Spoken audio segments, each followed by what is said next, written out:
아, 아. 자, 행사 지금 시작하는 건가요? 행사 전에 말씀을 좀 드리면 저기 모더레이터로 오기환이라고 돼 있는데 시멘트계로 김수정 감독님이 이 진행 욕심이 좀 있으시다고 해셔서 김수정 감독님이 진행하시고 저희들이 답변하는 걸로 바꿨으니까 양해 좀 부탁드립니다. 자, 시작하면 될까요? 시작 한번 해볼게요. 좀 더 깊이 있는 대답들을 해주실 것 같아서 제가 모더레이터를 좀 자처를 해봤습니다. 네, 안녕하세요. 이번 집담의 모더레이터를 맡은 연출 김수정입니다. 만나서 반갑습니다. 제가 시멘트게러라는 작품을 했는데요. 그 작품을 끝내고 이제 차기작을 준비하면서 가장 많이 하고 있는 일들이 웹툰을 좀 찾아보는 일들이에요. 그래서 왜냐면 매주 작가님이랑 이제 기획PD님이랑 만나가지고 요즘 어떤 웹툰이 좀 재밌는지 마스크 벗을게요. 요즘 어떤 웹툰이 좀 재밌는지, 어떤 웹툰들이 좀 인기가 있는지, 어떤 게 좀 한 권이 팔렸는지 안 팔렸는지 이런 것들을 좀 찾아보고 이제 웹툰들을 좀 공부하는 시간들을 가지고 있어요. 요즘 정말 웹툰 확보를 하는 이제 전쟁이라고 좀 느꼈던 게 제가 조금이라도 좀 흥미가 있는 작품들은 막 벌써부터 팔렸더라고요. 그리고 한 10회 정도 나온 작품들도 이미 뭐 판권 논의 중인 작품들이 또 많고 그만큼 이제 창작자분들이 좀 좋은 웹툰을 찾기 위해서 항상 고군분투하고 있고 또 그래서 향후 한 몇 년 동안 한 웹툰을 원작으로 한 드라마들이 좀 많이 증가할 추세라고 또 생각이 들어요. 하지만 웹툰을 원작으로 한 드라마라고 해서 다 성공하는 것들은 또 아니죠. 왜냐면 저희 머릿속에 또 스쳐가는 또 많은 망한 드라마들이 있잖아요. 그래서 이번 시간에는 이제 어떤 웹툰들이 드라마 돼서 성공을 할 수 있는지, 어떤 웹툰들이 드라마 되기 위한 어떤 조건들이 무엇인지, 향후 드라마의 방향성과 그리고 드라마들이 틀어질 채널에 대해서 중점으로 좀 이제 이야기를 나눠볼까 합니다. 그래서 이제 패널 소개부터 드릴게요. 네, 저는 이제 좀 이제 한 분씩 제가 소개해드리고 인사 나눠주시면 될 것 같아요. 저는 좀 개인적으로 한 분야에서 좀 오래 버티신 분을 좀 가장 존경하고 있습니다. 저희 영화 선물부터 85년생을 원작으로 한 아직 난 서른으로 드라마까지 연출의 영역을 좀 확장하시고 지금도 이제 웹툰을 원작으로 한 드라마를 좀 준비하고 계시죠. 오기환 감독님 모셔봤습니다.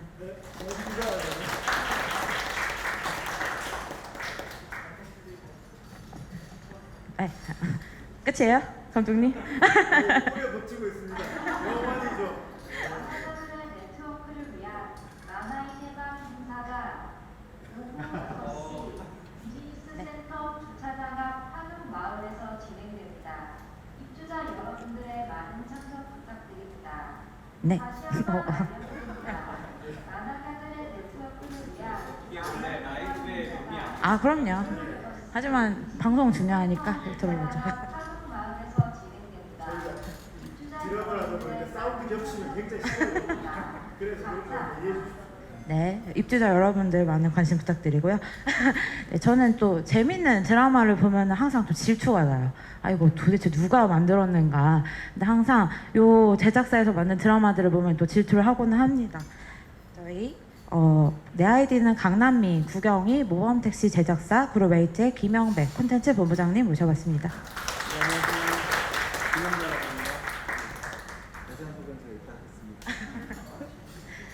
네, 제작자의 시선도 참 중요하지만 어쨌든 창작을 넘어서 콘텐츠를 소비하고 또 평가하는 깊이 있는 시선도 필요한 것 같아요. 한 발 떨어져서 제작자보다 또 날카롭고 다층적으로 웹툰과 드라마에 대해서 이야기해 주실 수 있는 한국일보 문화부 양승준 기자님 함께 모셔봤습니다. 네, 이렇게 이제 요 패널 분들과 함께 이야기를 한번 나눠볼 것 같아요. 한 이유를 알겠어. 대본을 보고 합니다. 네.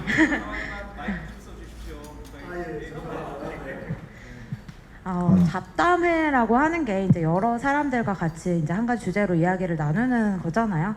그래서 어떤 허들과 포맷 없이 좀 자유롭게 우리 이야기를 한번 해봤으면 좋겠고 중간중간에 이렇게 답변 들으시면서 궁금하신 점 있으시면은 질문해 주셔도 좋을 것 같아요. 하지만 이제 저희가 모두 첫 만남이라서 지금 낯을 모두 가리는 상태이기 때문에 제가 우선적으로 이제 세 분께 좀 질문을 하면서 이야기를 듣고 또 웹툰 창작자분들 질문 받아보는 식으로 또 진행을 한번 해보겠습니다. 우선은 이제 드라마 제작 어떤 트로기에 대해서 좀 이야기를 좀 들어봐야 될 것 같아요. 제가 개인적으로 이제 그룹웨이트에서 가장 좋아하는 드라마가 모범택시 드라마거든요. 여러분들 모범택시 드라마 웹툰이나 또 드라마 한번 보신 적 있으신가요? 저는 좀 개인적으로 굉장히 좀 재밌게 보는 작품이고 가끔 생각날 때마다 이제 유튜브 쇼츠로 좀 찾아봐요. 이재훈이 잘생겨서도 있지만 어쨌든 그 드라마 모범택시가 당시 정말 핫했던 작품이고 또 지금까지 시즌2를 염원하는 팬분들 굉장히 많죠. 그만큼 인기가 있었는데 이러한 인기가 어쨌든 두터운 팬덤이 확보되어 있는 인기 있는 웹툰을 원작으로 한 영향도 있겠지만 그 원작을 드라마 해서 정말 잘 살린 각색과 어떤 제작의 공이 좀 크다고 생각을 하는데요. 이 원작의 선정 이후부터 영상화를 위한 어떤 노력들을 거치셔서 성공을 했다고 보시는지 제작사의 눈으로 한번 들어보고 싶습니다. 네, 이제 제 소개를 먼저 정확하게 들고 말씀드리면 그룹웨이트라는 제작사에서 2008년부터 재직 중이고요. 그래서 뭐 조감독부터 해서 기획팀장, 지금은 이제 콘텐츠 본부장 자리를 맡고 있고 지금 다수의 드라마를 또 준비하고 제작하고 있습니다. 이 간담회를 오기 전에 이 질문지를 되게 몇 개 받았었는데 거기 안에 이제 모범택시에 대한 부분이 있어서 제가 그 자료를 좀 찾아봤는데 2016년에 저희가 계약을 했더라고요. 그 판권 원작을. 그래서 2021년 방송이니까 5년이 조금 넘는 기간에 이게 제작이 됐고 중간에 또 이제 판권 기한이 끝나서 1년 정도를 저희가 연장을 했을 정도로 되게 오랫동안 준비를 해왔던 작품인데 돌이켜 보면 제가 그 작품을 처음에 사야겠다라고 마음을 먹었던 거는 그 소재의 참신함과 이 한 줄 로그 라인이 강력했기 때문에 이거는 어떤 식으로든 저희가 사야 되겠다 라고 생각을 해서 샀는데 개발하는 게 그렇게 뭐 5년이라는 시간이 짧은 시간이 아니듯이 되게 힘들었던 것 같아요.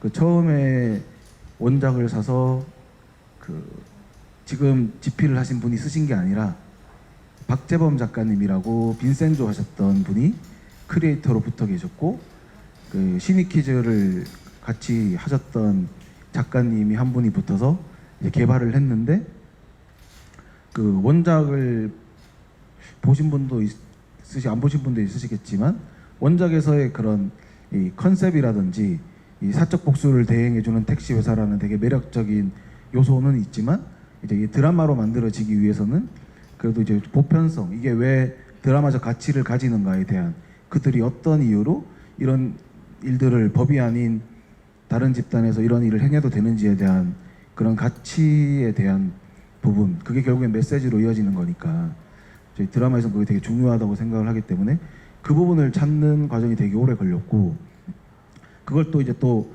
되게 무겁게만 전달하면 안 되니까 이게 톤 앤 매너를 잡는 과정도 되게 오래 걸려서 그 박재범 작가님이랑 2, 3년 정도 같이 개발하다가 이제 작가님과 이렇게 좀 방향이 좀 맞지 않아서 가지고 작가님이랑 이제 계약을 해지를 하고 이제 다시 찾은 분이 오상호 작가님이시고 그때 이제 조작된 도시라는 영화를 하셨고 그 작품에서 주는 되게 톤 앤 매너가 되게 좀 이게 범죄오락물일 같은 느낌, 제가 좀 찾던 그 느낌을 가지고 계셔서 접촉을 해서 이제 작가님한테 부탁을 드리니까 다른 거를 원래 계약이 있으셨는데 저희 작품에 너무 매력을 느끼셔서 자기가 지금 계약이 되어 있으니 이 계약을 할 수는 없고 하지만 내가 대본을 1사부를 써보겠다, 쓰고 싶다 라고 해서 계약 없는 상태에서 1사부를 쓰셨어요.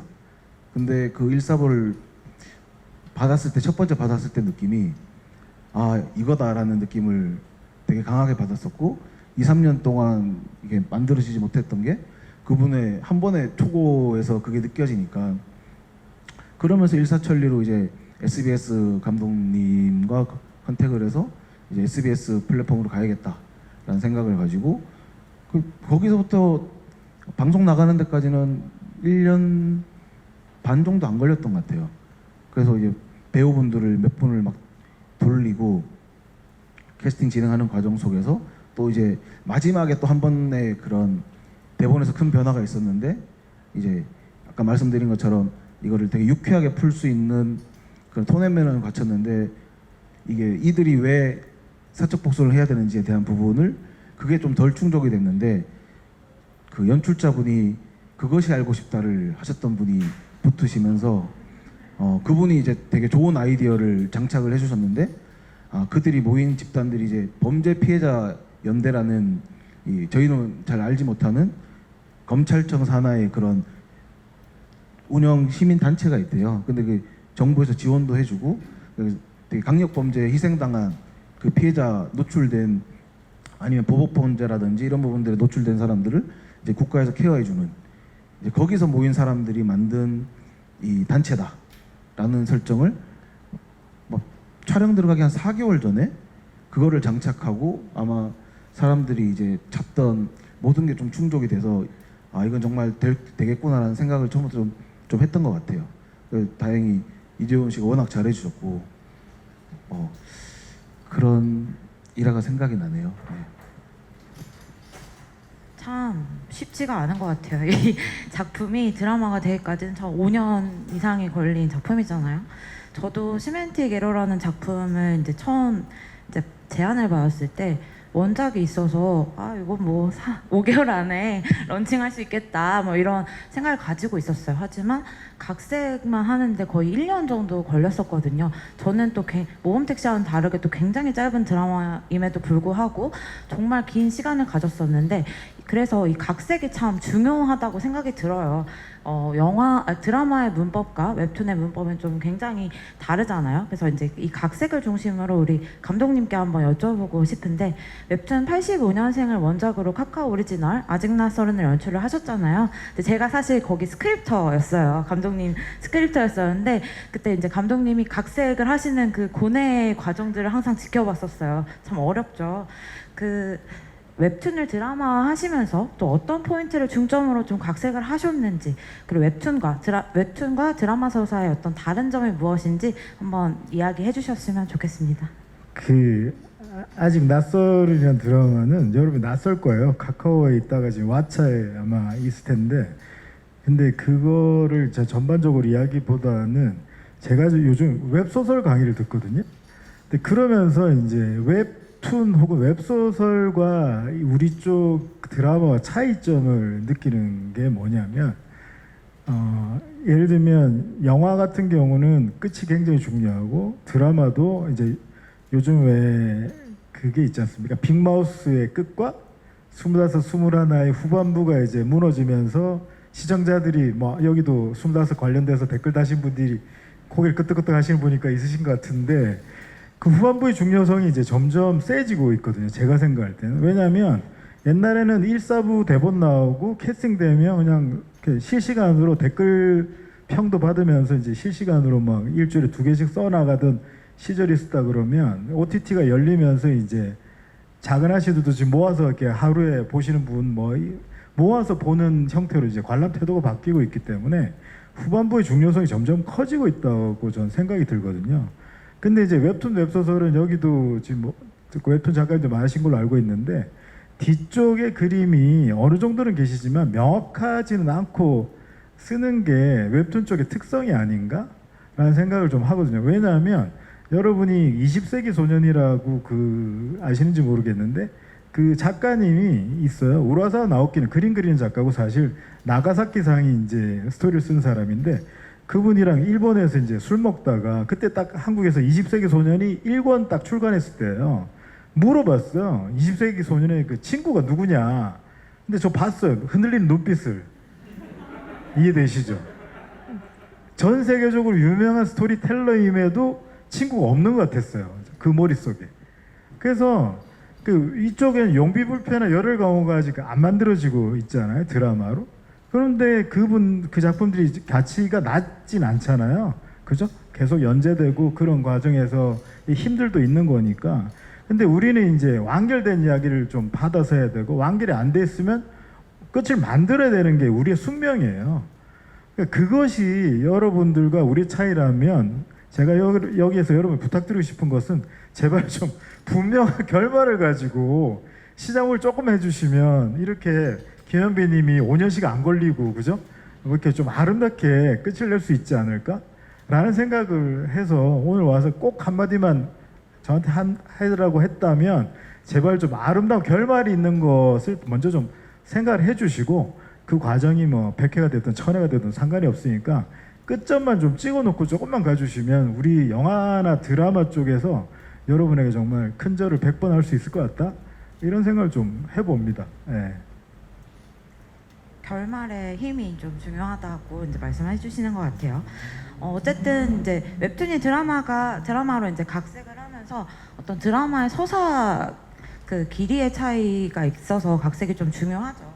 웹툰의 서사 구조보다 드라마가 조금 더 길어가지고 서브플롯을 조금 채워넣거나 어떤 캐릭터를 추가해서 확장을 하는 방식이 있고 또 웹툰의 서사가 이제 드라마의 서사보다 방대화해서 어떤 그 웹툰을 압축을 하는 방식들이 있잖아요. 모범 택시 같은 경우에는 이제 확장을 하는 방법으로 좀 매체 전환을 좀 하신 것 같은데 가장 제가 눈에 띄는 것은 새로운 캐릭터인 좀 강하나를 창조한 것이라고도 생각이 들어요.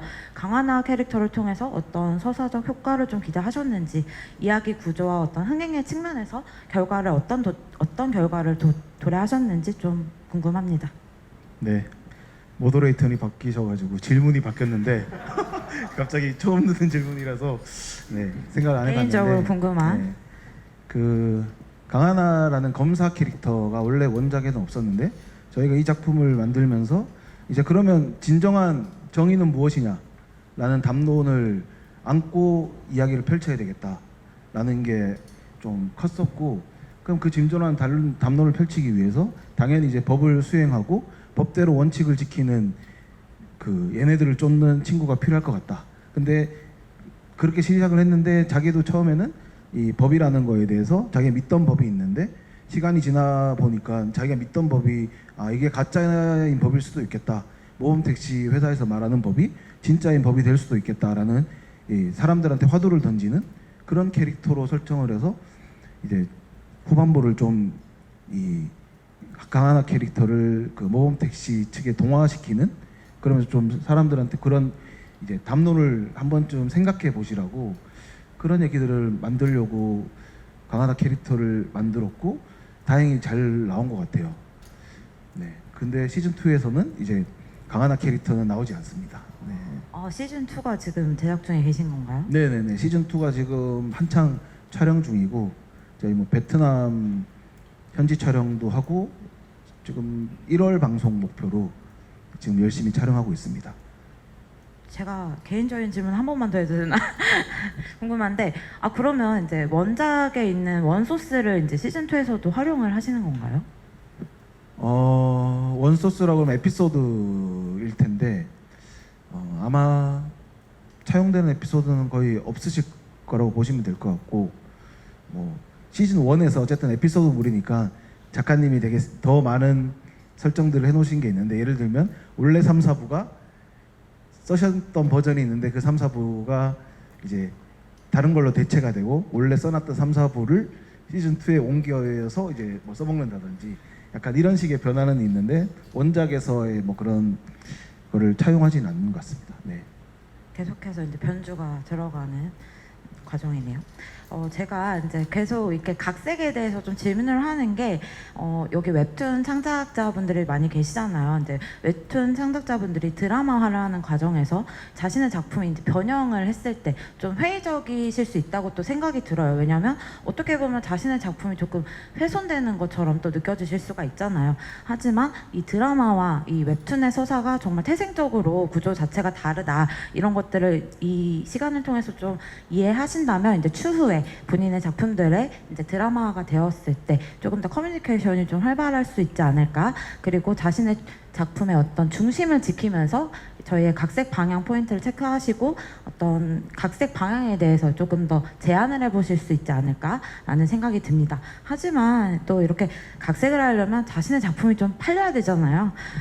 자신의 작품들이 어떻게 팔리는지 좀 이제 얘기를 해봐야 될 것 같은데, 웹툰 작가님들이 지금 가지고 계시는 여러 아이템 중에 이제 어떤 것들을 먼저 시도할까 또 고민하고 계신 분들도 있을 거라고 생각이 들어요. 드라마에서는 지금 어떤 작품들을 또 선정을 하고 향후 드라마와 경향이 어떤지 좀 들어본다면 작가님들께 조금 도움이 될 수 있는 시간이 될 수 있을 것 같아요. 그래서 기자님께 한번 먼저 질문 드려보겠습니다.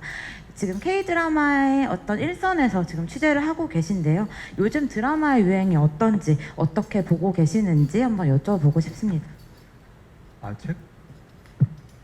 최근에 미국 대중문화 전문지 버라이어티라고 해서 K 웹툰에 대한 기획 기사를 좀 낸 게 있었어요. 그 제목이 South Korea Webtoons 6 K Wave Success라는 제목으로, 그러니까는 지금 한류의 그 새 원료가 웹툰이다라는 내용의 어떤 기획 기사였어요. 그래서 그 한류를 이끄는 드라마 속의 재료가 지금 웹툰이고 그 업계 그런 것들을 좀 진단하는 그런 내용이었는데요.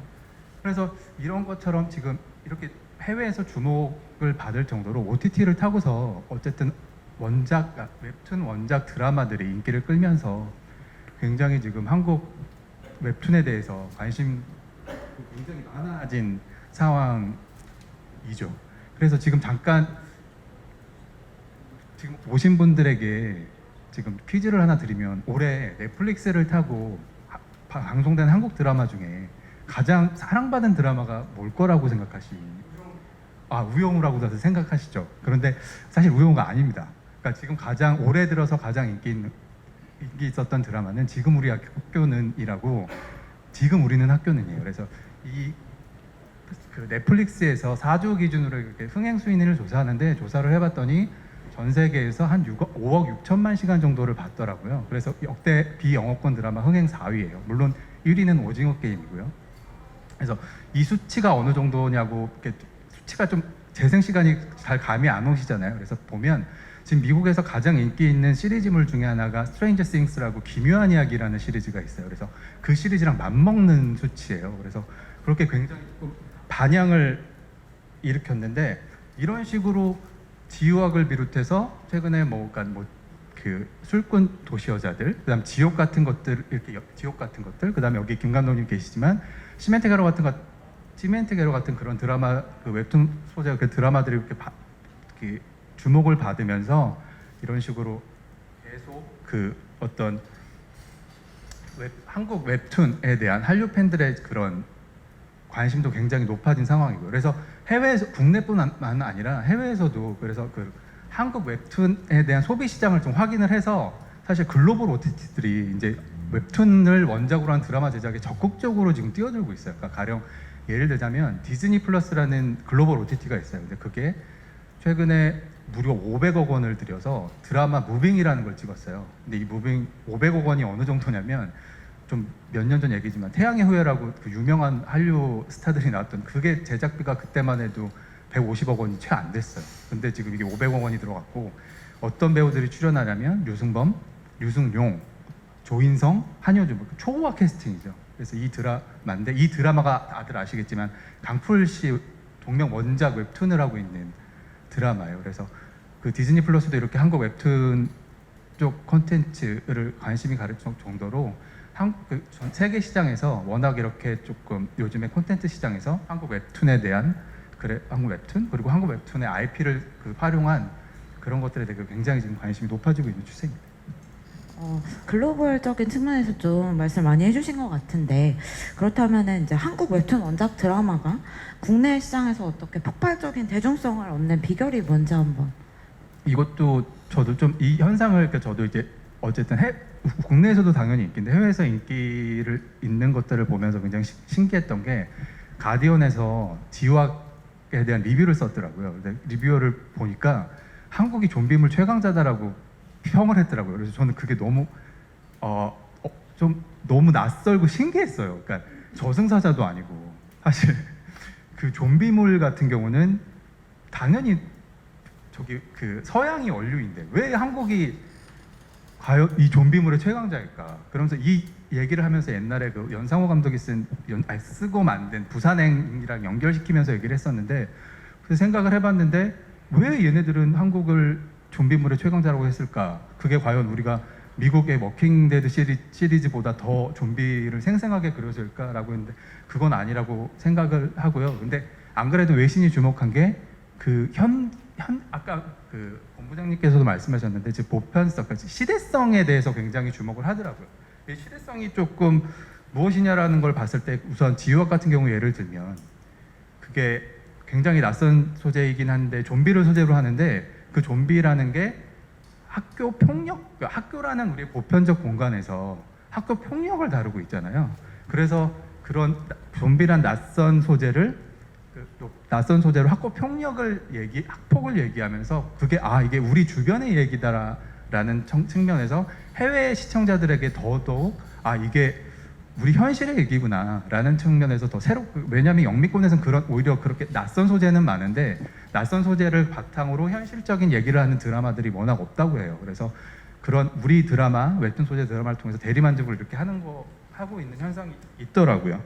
그래서 이런 식으로 지유학의 예를 들어서 그러니까 학폭을 좀비로 비틀고 여기 시멘트 게러 감독님도 계시지만 그 BL 드라마 같은 BL 같은 경우도 이렇게 변주하고 이래서 이런 한국 원작 웹툰 드라마들의 이런 다양한 시도들이 그래서 더 해외에서도 굉장히 뭐 세대를 넘어서 다양한 시청자들을 더 이렇게 끌어모으고 있는 거라고 생각을 합니다. 글로벌적인 인기가 있는 이제 웹툰 원작들의 드라마들의 공통점을 이제 들어보니까 대중성이랑 어떤 보편성을 띠고 있고 또 플러스로 장르물이 조금 대세인 것 같아요. 장르물이 사실은 이제 세계관을 구축하기가 굉장히 어렵잖아요. 그래서 드라마를 제작할 때 이 세계관을 구축하는 이 시간이 굉장히 지난하죠. 굉장히 길고. 그래서 이 세계관이 잘 구축된 웹툰들을 이제 경제적인 측면에서 좀 선택하는 게 아닌가라는 또 개인적인 생각이 드는데, 저도 요 관객분들께 한번 질문 한번 드려볼게요. 웹툰 창작자분들 한번 계신가요? 여기 없으신가? 웹툰 창작자분들? 없으신가요?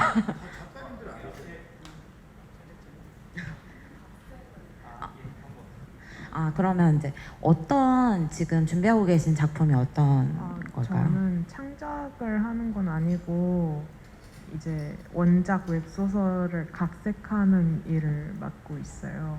원작 웹소설을 웹툰으로? 네. 혹시 장르가 어떤 건지 좀 궁금합니다. 저는 로맨스 판타지 장르를 이렇게 좀 판타지가 들어가는 어떤 이런 세계관이 구축되어 있는 웹소설을 또 웹툰으로 할 때 편리한 지점이 있으신가요?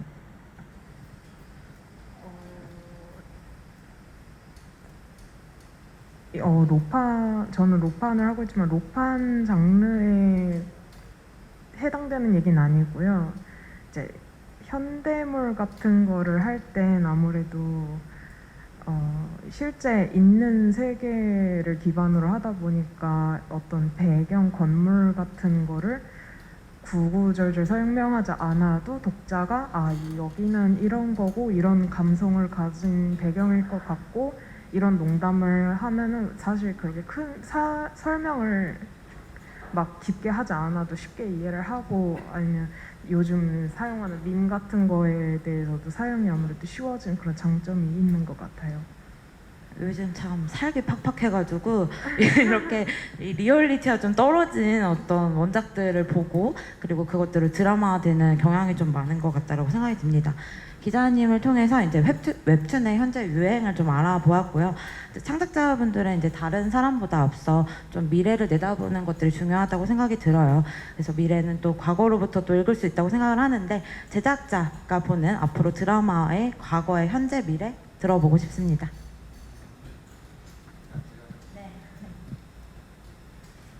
뭐 좀 적어 왔는데 잘 적을 잘한 것 같아요. 뭐 10년 전 드라마, 지금 드라마, 뭐 미래 드라마를 봤을 때 지금 2022년이니까 2012년도에 어떤 것들이 제작됐는지를 보니까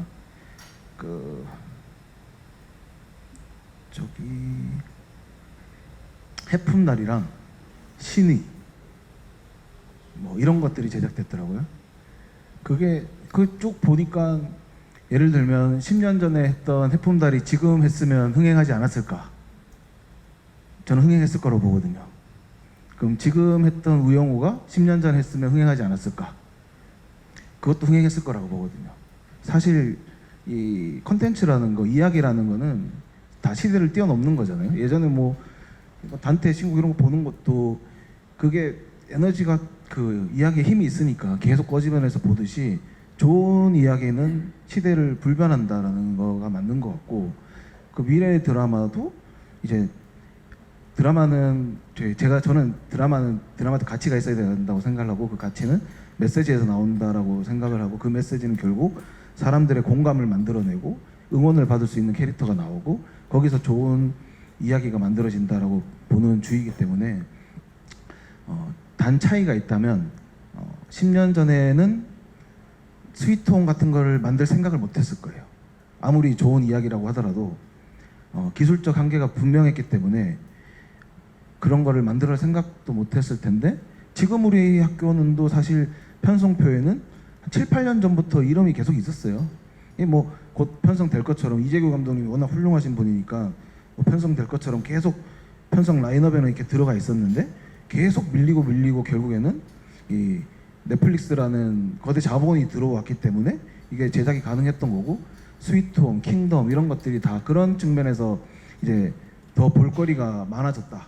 웹툰은 이제 잘 그리시기만 하면 되니까 사실 이제 비주얼적으로 어떻게 그리시든 뭐 상상력을 충족시킬 수 있지만, 이 드라마는 제작비적인 한계가 분명하거든요. 뭐 일본에서 되게 뭐 진격의 거인들 이런 것들이 만화로서는 훌륭하지만 이거를 뭐 몇천억씩 쏟아붓는다고 해서 과연 그걸 사람들이 이 애니메이션의 그런 효과를 느낄 수 있을까? 그건 되게 또 다른 영역이기 때문에 일단 좋은 이야기가 먼저 우선인 것 같고, 그런 것들을 조금 잘 뽑아내셔야 되지 않을까. 저는 그래서 개인적으로 기대하는 거는 나 혼자만 레벨업이 언제쯤 나올 수 있을까. 저는 그 생각을 하고 있는 겁니다. 네. 좋은 이야기의 중요성을 좀 강조해 주신 것 같은데, 감독님은 이제 실질적으로 그 좋은 이야기를 만들어내시는 이제 일을 하고 계시잖아요. 그럼 감독님이 생각하는 좋은 이야기란 건 뭘까요? 그 세상 사는 변화도 인간사는 변하지 않는다는 말이 있는데, 근데 그 인간사를 해석하는 것이 굉장히 중요하다는 생각이 드는데요. 그 김영배님이 했던 말에 좀 이어서 미래에 관련된 이야기를 좀 하자면, 여러분 아시겠지만 이제 곧 11월에 나올 드라마가 사장님을 잠금해제라는 게 나오는데, 그건 사장님이 핸드폰이 되는 이야기고, 내년 4월 정도 나올 것 추정되는 닭강정은 딸이 닭강정이 되는 이야기예요. 근데 이제 그 형태는 달라지지만 그 말씀하셨던 좋은 이야기는 사장님이 핸드폰이 되어서 인간성을 닮은 어떤 거를 하는 거고, 딸이 닭강정 되는 거를 어떻게 보면 닭강정반 테이큰이죠. 테이큰. 아버지가 딸을 구하러 가야 되는 이야기고, 그 인간의 보편적인 정서는 분명히 세상사는 변해도 인간사는 변하지 않는다. 인간사는 변하지 않을 것 같은데 이 세상사의 형태가 좀 변하는 것 같아요. 그래서 여러분들이 지금 웹툰이 이렇게 각광을 받는 이유는 지금 이런 세계관이 웹툰 쪽에서 오고 있는 거잖아요. 우리 드라마 쪽에서 이걸 빌려서 쓰고 있는 거고, 그러니까 여러분이 어떻게 보면 창작의 오리지널리티를 어떻게 보면 가지고 있다라고 생각이 좀 들거든요. 그래서 제가 이 나이에 지금 50이 넘었는데도 웹소설을 이렇게 공부를 하고 하는 이유는 시대를 뛰어넘는 새로운 생각은 지금 영화 드라마보다는 웹툰 웹소설에서 훨씬 더 지금 많이 나오고 있다라는 생각을 하기 때문에 그쪽 가서 이제 제가 지금 공부를 좀 하고 있는 거거든요. 그렇기 때문에 다만 여러분들은 여러분의 길이 맞기 때문에 좀 다양한 황당한 이렇게 우리 주위에 둘러보는 게 많이 나오면 좀 안 될 것 같아요. 제 생각할 때는 우리 주위에 보편적인 걸 뛰어넘는 상상력을 가지고 진격을 하시고, 우리들이 그 좋은 상상력을 받아서 아름다운 영화 드라마를 만드는 것이 앞으로 한 5년 정도는 유지되지 않을까라는 생각을 좀 하거든요. 그래서 여러분들은 조금 더 황당한 생각을 하셔서 우리를 좀 풍족해 주시고, 다만 아까 말씀드린 것처럼 끝장면만 좀 있는 너무 이렇게 갑자기 캐릭터 하나 등장해가지고 또 10회, 20회 가지 마시고 메인 캐릭터의 중심을 유지하시면서 조금 다양한 생각을 해주시면 그것이 여러분들이 세상을 지배하는 어떤 절대 반지를 가지는 그런 어떤 창작의 방향이 아닐까 그런 생각을 해봅니다. 예. 어떤 보편적인 메시지와 어떤 개성이 조금 더 담겨져 있는 드라마들이 좀 더 많이 선택받고 나올 것 같습니다. 이렇게 한국 드라마 방향성이 좀 이런 식으로 좀 흘러갈 것 같은데, 그렇다면 어떤 웹툰들이 선택을 받는지, 어떤 구체적인 독자를 넘어서 OTT 시청자까지 사로잡을 수 있는 웹툰의 조건들이 무엇인지 기자님의 눈으로 한번 들어보는 것도 좋을 것 같아요. 그래서 그런 것들을 살펴보다가 사실 지난 겨울에 술꾼 도시여자들을 만든 그러니까 원작이 있는, 그래서 그걸 만든 드라마 작가랑 드라마 제작사 관계자를 만난 적이 있어요. 그래서 얘기를 들어보니까 그 드라마를 만들기까지 4년여를 표류했다라고 하더라고요. 그러니까 원작 웹툰 여기 워낙 보신 분들 꽤 있으실 것 같은데, 그게 화제가 돼서 이곳저곳에서 많이 드라마로 만들려고 했나 봐요. 그런데 정작 만들려고 해서 어떤 방송사에 갔더니 이거 좀 거친 말이긴 하지만 여자 셋이 주구장창 술만 먹는 걸 누가 보냐. 그래서 그런 식으로 해가지고 좀 진입장벽도 높았고, 또 반대로 그거를 이제 드라마로 각색을 하려고 작가들한테 맡기려고 했더니 어떤 작가 같은 경우는, 그러니까 워낙 원작을 보시면 알겠지만 안주나 그러니까 음식 위주의 얘기잖아요. 그래서 거기에 살을 붙이는 게 굉장히 힘들어서 포기했다고 하더라고요.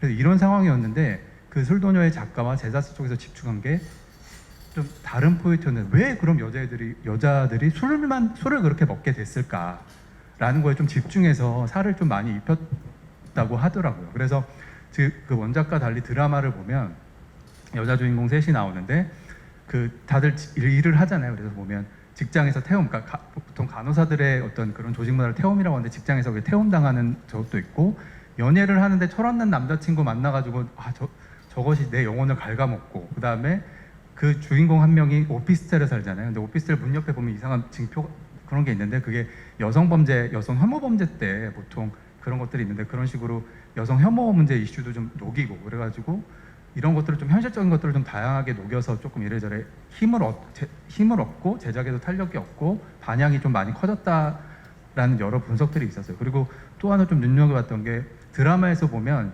저도 그렇고 다른 좀 인상 깊게 봤던 게, 그 주인공이 그런 얘기를 해요. 장례식에서 부모님 관은 제가 들게요라는 얘기가 있어요. 근데 그게 보면 우리 보통 장례 문화 같은 데서 여성들은 좀 많이 배제되잖아요. 그러니까 가령 내 부모가 죽었다 하더라도 그 슬픔은 보통 남자 상조들이 주로 맡고, 여자 자식들은 좀 많이 배제되고 이런 식으로 있는데, 그런 것에 대한 울분이나 그런 것들이 시청자들의 기본적으로 많이 깔려 있었던 거예요. 그래서 그런 장면들이 나가고 SNS에서 굉장히 반향이 조금 컸어요. 그래서 그런 것처럼 그런 어떤 지금 시대상, 그러니까 어떤 여성주의적인 얘기나 시대상이나 이런 것들을 반영을 해서 좀 더 보편성을 얻는 그런 술도녀 같은 경우는 보편성을 얻는 그렇게 사례가 됐고, 그리고 최근에 1년 새에 좀 신드롬급 인기를 얻었던 웹툰 원작 드라마를 보면, 뭐 DP나 이런 것들을 보면, DP도 사실 군 병역 문제잖아요. 그러니까 어떻게 보면 우리나라의 고질적인 문제이기도 하고, 이런 식으로 보면 그런 것들의 어떤 공통점들이 조금 많이 보였던 것 같아요. 그래서 이 얘기를 하면 사실 웹툰이랑 OTT랑은 굉장히 조금 궁합이 잘 맞는 콘텐츠와 플랫폼인 것 같긴 해요. 그러니까 비주류적인 소재를 어떤 그런 경계 없이 굉장히 자유롭게 펼칠 수 있다라는 차별성이 있다라는 그런 면에서는 궁합이 좋은데, 그래서 서로 시너지를 내고, 그래서 이런 차별성을 넘어서 아까 반보정님이 말씀하셨던 보편성이나 특히 시대성 같은 것들을 좀 더 버무리는 그런 고민들을 좀 더를 하면 좀 더 웹툰이 갖고 있는 콘텐츠의 폭발력을 좀 더 키울 수 있을까라는 생각이 들어요. 그러니까 가령 근데 여기서 드는 의문이, 그럼 시멘틱 에러는 가령 무슨 보편성이 있길래 이게 이렇게 반향이 있었나라고 되물을 수는 있는데, 그 이야기가 갖고 있는 보편성은 없다고 하더라도 이 시멘틱 에러가 갖고 있는 문화 다양성이, BL이 갖고 있는 문화 다양성이 있잖아요. 근데 그게 사실 지금에 보면 그 시대의 목소리예요. 문화 다양성과 그런 것들은. 그래서 그런 것들을 좀 더 창작자분들이나 이런 제작사 쪽에서 좀 더 고민을 더 많이 하면, 좀 더 드라마 제작하는 데 있어서 좀 더 빨리 선택이 될 수 있고, 아니면 좀 더 그 제작하는 데 좀 더 용이하게 될 수 있고, 나중에 어떻게 좀 대중적 포판력을 갖고 있는 데 있어서도 좀 더 좀 힘을 얻게 되지 않을까라는 생각이 듭니다. 웹툰을 지금 창작하고 계실 때 어떤 시의성과 보편성을 담아서 좀 대중성을 확보하는 방향으로 웹툰을 창작을 하신다면은 조금 더 제작사의 픽을 좀 쉽게 받을 수 있을 것 같다라는 이제 말씀이실 것 같아요. 근데 이런 것들이 다 넓은 타겟층, 어떤 대중들을 확보하기 위한 노력들인 거잖아요. 저 같은 시멘틱 에러 같은 경우에도 BL 팬분들만 원래 BL 드라마는 BL 팬들을 위한 드라마다라는 어떤 이야기들이 많이 있었어요. 근데 감독으로서는 이제 작품이 많은 사람들이 향유할 수 있는 작품으로 만드는 게 이제 가장 중요하잖아요. 그래서 이 BL 팬분들뿐만이 아니라 BL을 처음 보는 분들 그리고 BL이 조금 낯선 분들까지 좀 확보하려는 어떤 노력들을 했었던 것 같아요.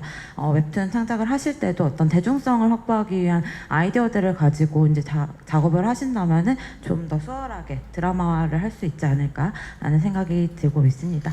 콘텐츠 본부장님께 이제 한 번 더 질문 한번 할게요. 실례가 안 된다면 이제 현재 그룹에이트에서 개발하고 있는 웹툰 작품이나 앞으로 판권을 구매하고 싶은 웹툰 작품들이 어떤 게 있으신지 좀 살짝 말씀해 주실 수 있을까요? 네. 지금 저희가 사실 저희 회사는 연력을 보시면 아시겠지만 예전부터 되게 리메이크를 되게 많이 해왔어요. 그게 지금 이제 웹툰이 이야기 창고로서 되게 크게 쓰여져 있기 때문에 웹툰에서 많이 써오고 있고, 예전에는 일본 드라마, 대만 드라마, 저희 미드는 하지 않았지만 미드, 그 텔레노벨라, 그리고 예전에는 웹툰 이전인 코믹스 시절, 궁 이런 것들을 저희가 했었고, 그래서 이제 그런 것들을 약간 각색해서 드라마화 하는데 한 10몇 년을 하다 보니까 약간 좀 특화돼 있다고 좀 생각을 하는데, 지금 준비하는 작품은 웹툰 원작은 4개 정도가 있고, 첫 번째 타자가 지금 10월 10일부터 촬영 들어가는 오늘도 사랑스럽게라는 작품이에요. 예, 거기 다행히 캐스팅이 잘 돼서 차은우, 박규영으로 지금 캐스팅이 돼서 진행을 하고 있는데, 그 작품에 대한 이거를 흥행시키겠다는 포인트는 이 로코의 미덕을 충실히 가자. 이 설레는 포인트를 많이 만들고, 남자 주인공은 멋있게 그리고 여자 주인공은 사랑스럽게 그리자. 거기에 맞춰서 이야기가 지금 개발이 되고 있고, 이제 원작에 있는 에피소드를 많이 차용을 하더라도 이제 거기에 방향성이 이제 거기에 꽂혀서 이제 이야기들이 조금 재조립되는 게 있고, 그리고 그 다음에 준비하고 있는 거는 이제 오기환 감독님이랑 같이 준비하고 있는 아이쇼핑이라는 작품이 있는데, 다음 웹툰 원작인데, 이제 대충 내용을 간략하게 말씀드리면 이제 약간 근미래 설정인데, 상류층에서 아이를 가지지 못하는 불임 부부가 있다. 근데 그 불임 부부 중에서 이제 아이를 꼭 가져야 되는, 근데 이 엘리트들을 가지게끔 만들어주는 유전자를 조작해서 그렇게 해주는 브로커들이 집단이 있다. 그래서 10년 전부터 그런 아이들이 태어나고 있다. 그래서 10몇 년이 지났고, 근데 그 중에서 이제 물품도 하자가 있듯이 부모가 원하지 않는 방식으로 애가 자라면 이제 환불이 가능하다. 그걸 세상에서 없애게끔 해주는 그 조직원들이 있고, 그 조직원들의 희생당한 아이들이 있고, 처음에 막내 조직원이 자기가 처음에 무슨 일을 하는지 몰랐는데 나중에 보니까 자기가 했던 게 이제 아이들을 죽이는 일이었던 걸 알게 되고, 그때부터 자기가 아이들을 은신처에 보호를 하면서 3, 4년이 지난 다음에 거기 은신처에 한 4명의 아이들이 이제 보호를 받고 있다. 그래서 해외로 도피를 가려던 날 또 다른 이 환불 노래가 들어와서 그거를 실행하다가 이 아저씨는 죽게 되고, 이 아이들이 세상에 대해서 자기들을 버린 부모들에 대한 복수하는 이야기거든요. 되게 세죠, 엄청 세죠. 예, 이게 좀 저희가 진행을 꽤 했는데 이게 뭔가 허들을 아직 하나를 못 넘은 느낌은 있는데, 하지만 저는 이게 모범 택시처럼 이렇게 한 1분 얘기했는데 좀 그래도 이야기가 구미가 당기시잖아요. 이게 있으면은 저희는 끝까지 이걸 물고 늘어지면 성공한다라는 자신이 있기 때문에 계속 실패를 하더라도 또 계속 만들고 그러는 거고. 그리고 세 번째는 좋아하는 부분이라고 네이버 웹툰이 있습니다. 네, 그건 외보지상주의를 또 다른 식에서 바라보는 건데, 이것도 3년 정도 개발했어요. 그리고 마지막으로 최근에 산 건데 재생종 경쟁이라고 다 네이버 웹툰인데 미티 작가님 작품이고, 이거는 간략하게 말씀드리면 이제 이것도 한 최근 연재가 한 15회도 안 됐을 거예요. 그 고등학생이 학교 폭력에 못 이겨서 자살을 했는데 눈을 떴는데 되게 연옥이라는 저승과 이승 사이의 공간, 되게 판타지스러운 공간에 이제 얘가 눈을 떴는데 저승사자 같은 사람이 와서 깨우니까 저 죽은 거 아니에요라고 하니까 이제 너 죽은 거 맞아. 근데 이제 얘가 저를 이제 저승으로 데려가나요? 이렇게 얘기하니까 이 저승사자가 만약에 네가 제일 힘든 순간에 죽음을 택하지 않았다면 너의 미래는 이거야. 그러니까 20년 뒤에 엄청 성공해 있고, 되게 만약에 그 선택을, 순간적인 선택을 자살로 이어지지 않았다고 하면 되게 찬란한 미래를 보여주고, 그 너 때문에 너네 부모님도 이제 우울증에 빠져서 너랑 비슷한 삶을 살고 있어. 그러니까 얘가 막 눈물 뚝뚝 흘리면서 이제 돌아갈 수 있는 방법이 없나요? 라고 하니까 여기에 연옥이라는 공간에 있는 100명이 있으면 다 너랑 비슷한 처지에 있는 사람들이 여기 모여 있고 여기서 한 명만 살아나갈 수 있다. 뭐 이런 컨셉의 작품이에요. 그러니까 저희는 웹툰을 바라보는 시선은 드라마화를 할 수 있는 요소들은 저희가 많이 알고 있는데 그 의미를 이제 담겨져 있으면 좋겠지만, 보이지 않는, 어쨌든 뭐 글이시다 보면 당연히 보이지 않는 흐릿하긴 하겠지만 자그라는 게 다 있으실 거잖아요. 그 자기를 저희가 최대한 찾아서 그거를 확장시키는 거는 저희가 잘할 수 있다고 생각을 하기 때문에 아까 감독님 말씀하신 것처럼 더 풍부한 상상력. 지금은 이제 뭐 국내 드라마를 만들려고 저희는 제작하진 않아요. 예전하고는 달라서, 예전에는 지상파 3사의 편성을 받기 위해서 드라마를 만들었다고 치면 지금 글로벌에서 성공을 하기 위해서 드라마를 만드는 제작사의 마인드가 다 그렇게 바뀌었어요. 예전에는 뭐 편성 받고 4부까지 내보내고, 근데 뭐 방송 펑크 난다고 정말 생방하면서 막 그 방송 사고 나가는데도 왜 그거를 송출을 해야 되고, 그런 시대는 이제 지났고, 사실 다 완벽하게 갖춰진 상태에서 이제 모든 드라마들이 거의 한 70-80%가 그렇게 진행이 되고 있고, 뭐 12개짜리 드라마라고 하면 최소한 6개에서 8개가 대본이 나와야지만 촬영에 돌입하는 뭐 이런 시기가 됐고, 그런 것처럼 아마 그러니까 이제 웹툰을 이제 선정하는 제작사들의 기준도 더 높아졌을 거예요, 예전하고는. 그래서 절대 흥행 작품을 따라가지 마시고 본인 주변에 있는 사람들한테 얘기를 했을 때 정말 귀를 쫑긋할 수 있는 이야기, 거기에다가 좀 약을 빤 것처럼 이렇게 뭔가 좀 더 상상력의 나래를 펼쳐서 이야기를 쓰시면 더 좋은 작품을 만들어내지 않을까. 네. 역시 좋은 작품들 다 여기서 가지고 갔군요. 제가 문의한 작품들도 하나 있는데 네, 여기서 가지고 간 것 같습니다. 근데 이거는 감독님의 눈으로도 한번 여쭤보고 싶어요. 감독님은 이제 웹툰을 그 아이쇼핑을 선택하셨을 때 어떤 기준으로 이 작품을 이제 연출을 하려고 선택을 하셨는지 좀 궁금합니다. 이게 조금 다른 이야기를 하자면, 제가 이제 한국영화감독조합 이사인데 지금 드라마를 하고 있잖아요. 그리고 웹소설 강의도 듣고 뭐 이런 식으로 이렇게 원래 생각했던 거와 세상이 이제 극과의 변하기 때문에, 여러분이 지금 웹툰을 쓰고 계시지만 그 김보통 작가님처럼 드라마 대본도 쓰실 수 있고 영화도 제작하실 수 있고 뭐 이런 식으로 지금 돼가고 있잖아요. 그래서 저는 이제 그루베이트랑 연이 되면서 이렇게 IP들을 이렇게 보여주셨을 때, 이게 제일 조금 뭐라 그러죠? 강도가 세다. 강함의 세계가 끌려가지고 그거를 이제 선택을 하게 됐던 것 같고요. 근데 이게 이제 물리적인 세기라기보다는 제가 이제 최근에 제일 그 셌던 거는 이제 우리 걸 빼고 나서는 닭강정이 제일 셌어요. 근데 닭강정이 그 하여튼 뭐 큰 제작사 어떤 기획 PD님이 저한테 이러는 거예요. 감독님은 부하 직원이 만약에 이거를 만들겠다고 결제하라고 했었으면 바로 쉽게 결정할 수 있었을까요? 라고 질문하더라고요.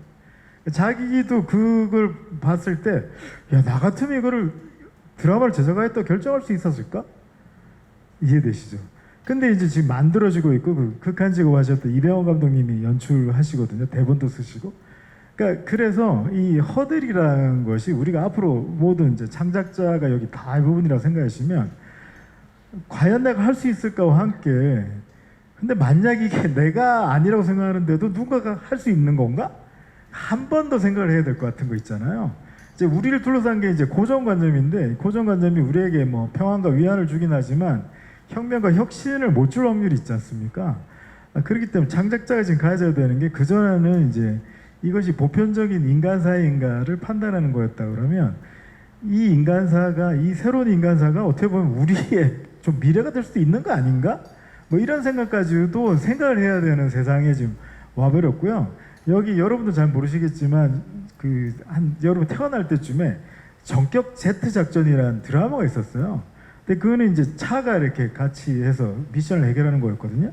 근데 그때는 이제 얘가 차였어요. 근데 지금은 인간이 그 차로 변한 애랑 같이 버디 무비를 할 수 있는 이해되세요? 그러니까 그런 세상이 돼버린 거예요. 그래서 이 우리의 주인공 사물 자체도 얘가 인간이 의자가 인간이 될 수도 있는 뭐 이런 세상이 지금 어떻게 보면 이게 문학사로 따지면 카프카의 변신 같은 거와 맥락이 다 있잖아요. 그렇기 때문에 우리 앞선 어떤 창작의 역사에 있어서 현재로 가져다 쓸만한 것들이 아까 그 지우학이나 이런 것처럼 기술의 발전으로 안 됐던 것이 되는 것처럼 우리가 인류 5천년 동안 했던 어떤 수많은 이게 지식의 보고에서 옛날에는 안 됐던 건데 지금 될 수 있는 것들이 많을 것 같거든요. 그래서 과거를 공부한다는 개념으로 이렇게 돌아보시지 말고 옛날 것 중에 지금 가져다 쓸 게 뭐가 있을까라는 생각도 한번 해보시면 나는 그게 이제 여러분이 미처 생각하지 못했던 어떤 지식의 저장 창고가 있는데 우리가 지금 놓치고 있는 거 아닌가라는 생각을 저 자신도 좀 하고 있어요. 그래서 그것이 조금 한번 이 우리가 가져다 쓸 게 분명히 있을 텐데 놓치고 있지 않는가 하는 생각과 제가 웹소설 공부를 하듯이 여러분들도 이제 드라마나 시나리오 작곡 공부랄까? 뭐 그런 것들도 한번 인터넷 강의 요즘 많으니까 그런 것들도 아마 하시면 타 장르를 이해하는 것이 그러니까 일단 지식을 한번 가지고 와서 어댑테이션하는 거 공부 한번 해보시고 창작의 다른 분야도 한번 눈여겨보시면 훨씬들도 여러분의 그 기발한 상상력이 조금 더 체계적으로 사회에 자리 잡지 않을까 이런 생각을 좀 해봅니다. 네. 뭔가 적을 알면 백전백승이라고 했듯이 드라마를 이제 하고 싶으면 이제 드라마에 대해서 공부를 좀 하면 좋겠다라는 말씀이신 것 같은데요. 이 드라마를 어쨌든 방영을 하려면 플랫폼이 가장 중요하죠. 다양한 채널에서 또 이제 여러 드라마들을 이제 볼 수 있는 시대잖아요. 넷플릭스나 왓챠, 또 디플, 이런 웨이브, 이런 OTT 채널에서 드라마들을 좀 시청하실 수 있을 것 같은데, 여러 플랫폼에 이제 컨텐츠를 공급하고 계시는 이제 본부장님께 한 번 더 질문 드려볼게요. 현재 드라마를 기획을 하실 때 방영 채널을 염두에 두고 좀 기획을 하시는지, 그리고 이 선택 기준을 좀 들려주시면 작품의 기획 단계에서부터 좀 뚜렷하게 타겟을 선정해서 이제 창작을 하실 수 있을 것 같아요. 네. 제 자리에 가면 그 보드판이 있는데 거기에 저희 진행 작품들이 이렇게 다 붙어 있고 이제 이거는 지상파, 이거는 뭐 넷플릭스, 아니면 이거는 뭐 저기 지니 뭐 이런 식으로 나름 구분을 해놨어요. 근데 계속 왔다 갔다 해요. 이게 뭐 여기에 있는 게 아니라 제가 생각할 때는 그런 뭐 작품에 따라서 뭐 뭐 넷플릭스로 간다, SBS로 간다, MBC로 간다 뭐 이런 것들보다 사실 어떻게 보면 제작이라는 것도 이제 사업이기 때문에 일단 예를 들면 로맨틱 코미디는 어떤 방식으로든 이 IP를 저희가 확보할 수 있는 채널로 간다. 이 방송이 나가고 나서 이 저작권에 대한 부분을 이제 우리가 확보할 수 있는. 그래서 이제 어떻게 보면 넷플릭스나 이쪽에서 OTT 쪽에서 로맨틱 코미디가 많지 않은 이유도 일맥상통한다고 보시면 될 것 같아요. 거기는 이제 다 IP를 그 플랫폼이 가져가니까 제작사가 이제 추후 수익이 없다 보니까 수익의 극대화를 위해서 이제 IP를 줄 수 있는 곳으로 간다. 그래서 지금 뭐 오늘도 사랑스럽게도 그런 식으로 지금 진행을 하고 있고, 근데 뭐 수위가 높다. 예를 들면 아까 아이쇼핑 이런 센 이야기 이런 것들은 아무래도 처음 생각할 때는 다들 이제 뭐 넷플릭스 얘기를 하죠. 저희도 넷플릭스랑 한 2번 접촉을 했고, 근데 모범 택시를 처음 샀을 때도 생각을 해보면 이게 과연 그 당시만 하더라도 원작만 보면 되게 되게 폭력적이고 선정적이고 막 이런 걸로 가득한 작품이라서 이거를 뭐 되게 오락물로 어떻게 바꿔라고 사람들이 생각할 정도로 그냥 OCN 뭐 이 정도로 가야 되는 거 아니야? 막 그때는 넷플릭스가 없었기 때문에 뭐 그런 얘기들이 많이 나왔었는데 결국에는 이 리디자인을 해서 이제 뭐 지상파로 갈 수 있는 작품으로 만들었듯이 이제 그런 수위에 대한 부분은 좀 다른 문제인 것 같긴 하고 그래서 이게 뭐 플랫폼에 따라서 그렇다기보다는 배우들이 또 이 한 채널이 계속 잘 나가는 게 아니기 때문에 지금은 SBS가 잘 나가는데 예를 들면 뭐 몇 년 뒤에는 또 MBC가 다시 드라마 왕국이 될 수도 있는 거고 넷플릭스가 오히려 지금은 넷플릭스 처음 나왔을 때 배우들이 다 안 가려고 했었어요.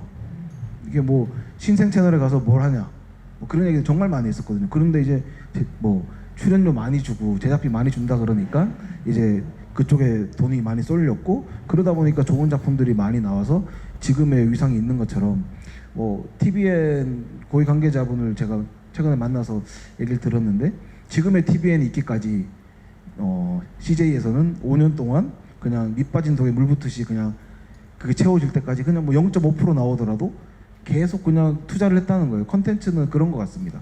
이게 모든 사람들이 이게 이 노래도 계속 듣다 보면 별로 안 좋던 노래가 좋은 것처럼 들리듯이 이것도 약간 그런 측면이 있는 것 같고 되게 그 친근성, 이 채널의 친근성을 그런 점에서 보면 ENA는 엄청 빠르게 성장한 채널인 것 같고요.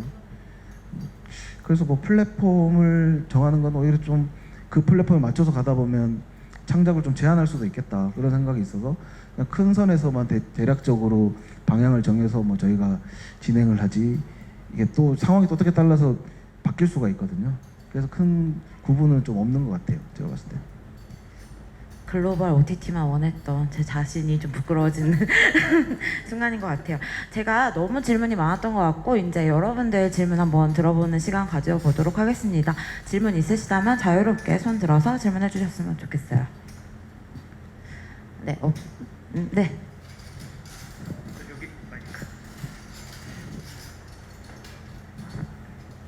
네. 강연 잘 들었고요. 제가 들은 내용 중에서 제일 인상적이었던 부분은 그 한국 드라마가 성장할 수 있었던 이유가 그 사람들이 느끼는 보편적인 정서를 그걸 잘 살리고 거기에 이제 창의력을 가미해서 이제 성공할 수 있었다는 점인데요. 다만 여기서 이제 궁금한 점은 그럼 이 말씀하신 보편적인 정서는 분명히 다른 나라에도 존재하는 그런 감정이고 정서일 텐데 왜 다른 나라에서는 그렇게까지 그런 점들을 활용해서 뭔가 좀 작품성이 높은 작품을 별로 만들지 못했더라면 왜 그에 비해서 한국은 조금 더 그걸 강점으로 살려서 성공을 할 수 있었던 건지 그런 비결이 조금 궁금합니다. 어느 분이 대답을 감독님 한번 대답해 주시죠.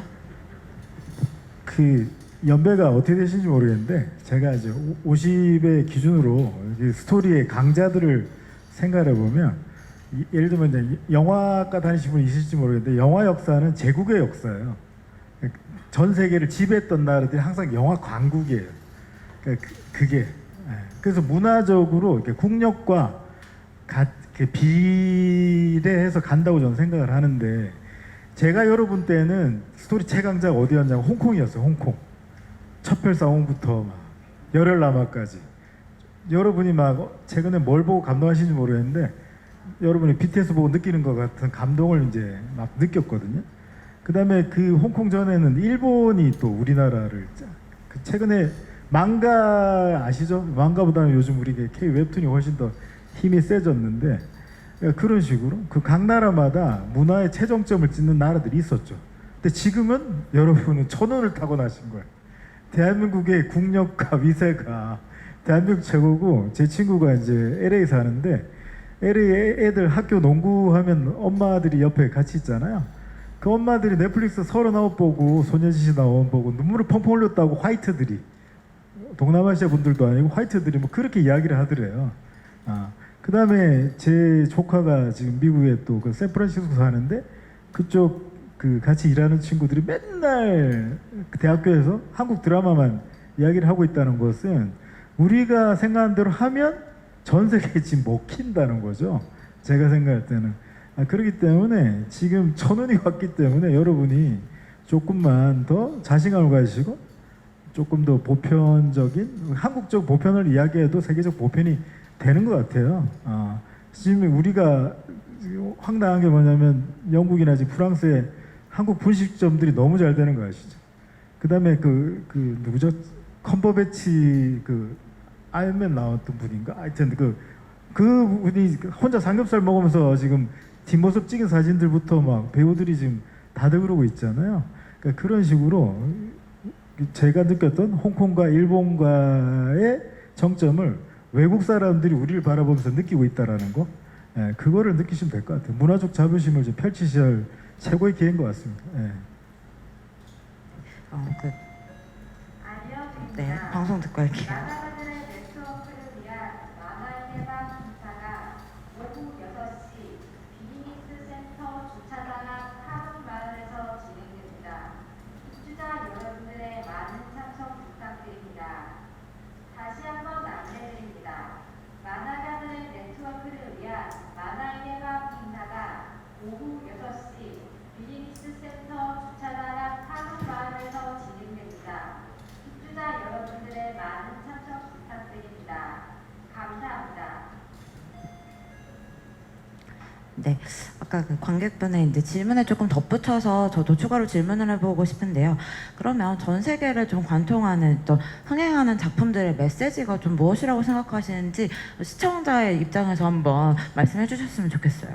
아까 저도 질문자분께서 그 한 질문을 듣고 왜 그럴까에 대해서 좀 생각을 해봤는데, 지금 보면 가장 치열하게 계급 문제를 고민하고 있는 콘텐츠를 다루는 드라마가 우리나라 작품이 아닐까라는 생각이 들어요. 그러니까 기생충도 그렇고 그 오징어 게임 같은 경우도 사실 그런 자극적이고 굉장히 센 게임 요소들은 영미권에서 이미 존재해 왔고, 그런데 그런 것들을 통해서 극적인 것들을 통해서 어떻게 계급 문제를 정말 뼛속 깊이 다루느냐, 그러니까 정말 좀 실감나고 진지하게 다루느냐에 대해서 더 많은 시청자들이 더 몰입을 하고 있다라고 생각을 하거든요. 그러니까 지금 영미권에서 나오는 드라마들을 보면 그 개별 특수성들이나 이런 것들은 굉장히 그런 것들이 나오는데, 계급 문제에 대해나 이런 것들에 대해서 좀 더 진지하고 보편적으로 다룬 작품들이 상대적으로 지금 좀 없는 것 같아요. 그리고 또 하나의 조금 우리나라 드라마나 그런 것들이 지금 콘텐츠가 주목받고 있는 이유 중에 하나가, 지금 우리나라는 어쨌든 식민지 그런 것들을 겪었고, 그래서 그런 것들을 통해서 지금 파친코 같은 경우도 미국에서 보면 지금 한인 2세들이 만드는 파친코도 그렇고 그런 작품을 통한 그 드라마 제작이 굉장히 활발하게 이루어지고 있더라고요. 근데 지금 보면은 미국에서도 굉장히 그 다문화 이슈가 굉장히 중요하고, 그 최근에 그 아시안 혐오 문제도 굉장히 큰 문제가 됐잖아요. 근데 이런 것들을 볼 때 그 다민족이나 그다음에 어떤 차별 문화를 다루는 그 서사 같은 것들이 지금 파친코도 그렇지만 굉장히 한국에서 한국 문학이나 아니면 이런 것들을 통해서 굉장히 많이 생산되고 있고, 그런 것들이 지금 많이 조명을 받고 있어서, 심지어 지금 파친코라는 드라마는 애플 TV 플러스가 했어요. 근데 사실 애플이라는 곳이 어떤 곳이냐면 굉장히 우리나라를 IT 쪽으로 보면 홀대하기로 유명한 곳이었잖아요. 많이 신경 안 쓰고. 근데 그런 애플 자회사 애플 TV 플러스가 심지어 파친코는 한국어 대사가 60% 이상이에요. 그리고 그들의 어떤 이민 역사도 아니고 우리의 일본 식민 역사 그런 것들을 그렇게 많은 돈을 들여서 제작했다라는 건 그만큼 그 어떤 다문화 이슈나 이런 것들에 대한 갈증이 큰데, 그런 것들에 대한 지금 소스들이 옛날에는 많이 나왔으나 지금 이렇게 수면 위로 나오는 이슈들이 상대적으로 그쪽 시장이 적고, 반대로 우리나라 쪽에서 그런 이슈들을 다룬 콘텐츠들이 많고 그렇게 수면 위로 많이 나와서 아무래도 그런 것들이 지금 시기적으로 잘 맞아서 그런 게 아닐까라는 생각을 좀 해봅니다. 어떤 생각에 들어보니까 계급과 차별 문화에 대한 드라마들이 이제 기생충 이후로 이제 저희 드라마 시장에서도 이제 좀 조금씩 스멀스멀 나오기 시작한 것 같아요. 작은 아씨들도 좀 그런 경향이 있는 것 같고, 그래서 웹툰 쪽에서도 어떤 그런 계급적인 어떤 사회상을 다루는 작품들이 좀 나온다면은 추가로 또 선택받을 수 있는 작품들이 많아지겠네요. 좀 드라마화되는. 또 질문 있으시다면 한 번 더 들어보겠습니다.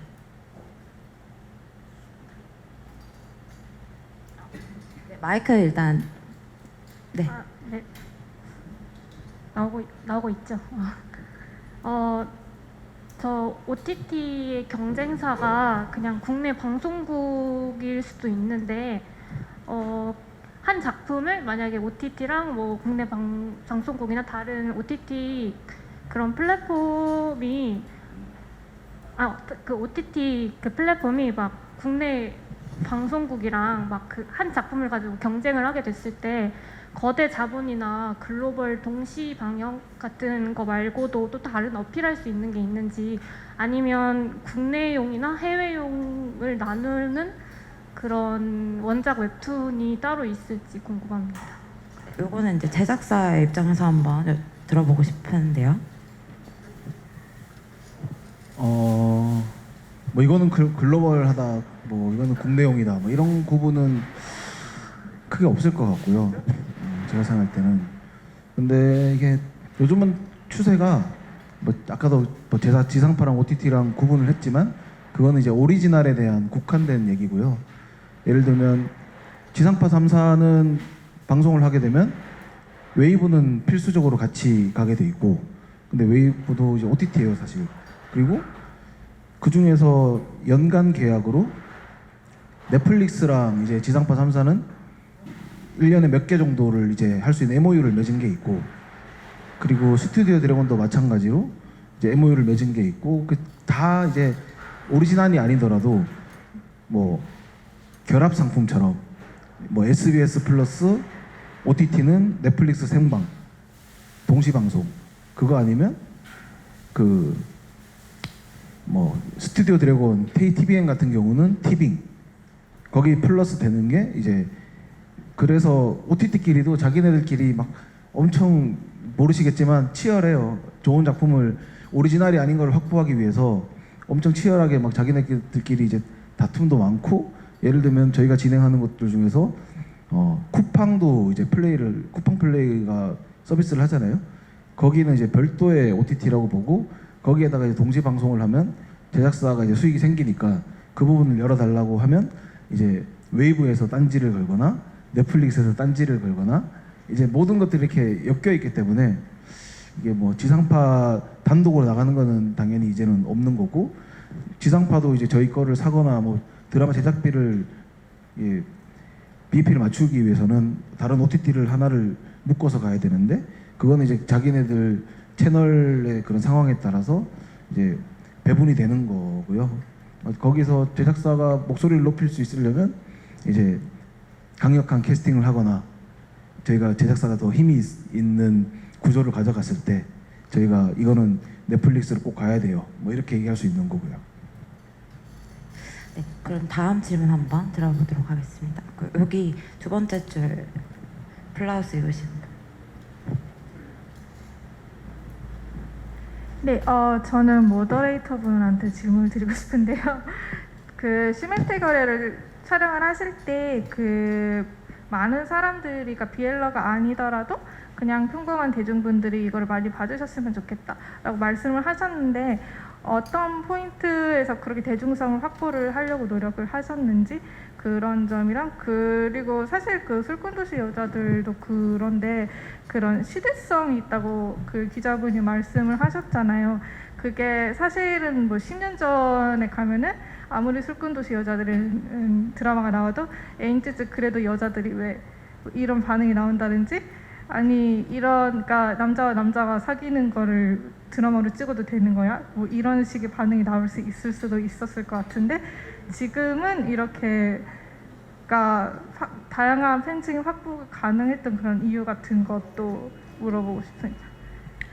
두 번째 질문에 먼저 답을 해보자면은 이 세대의 변화가 좀 일어나서인 것 같아요.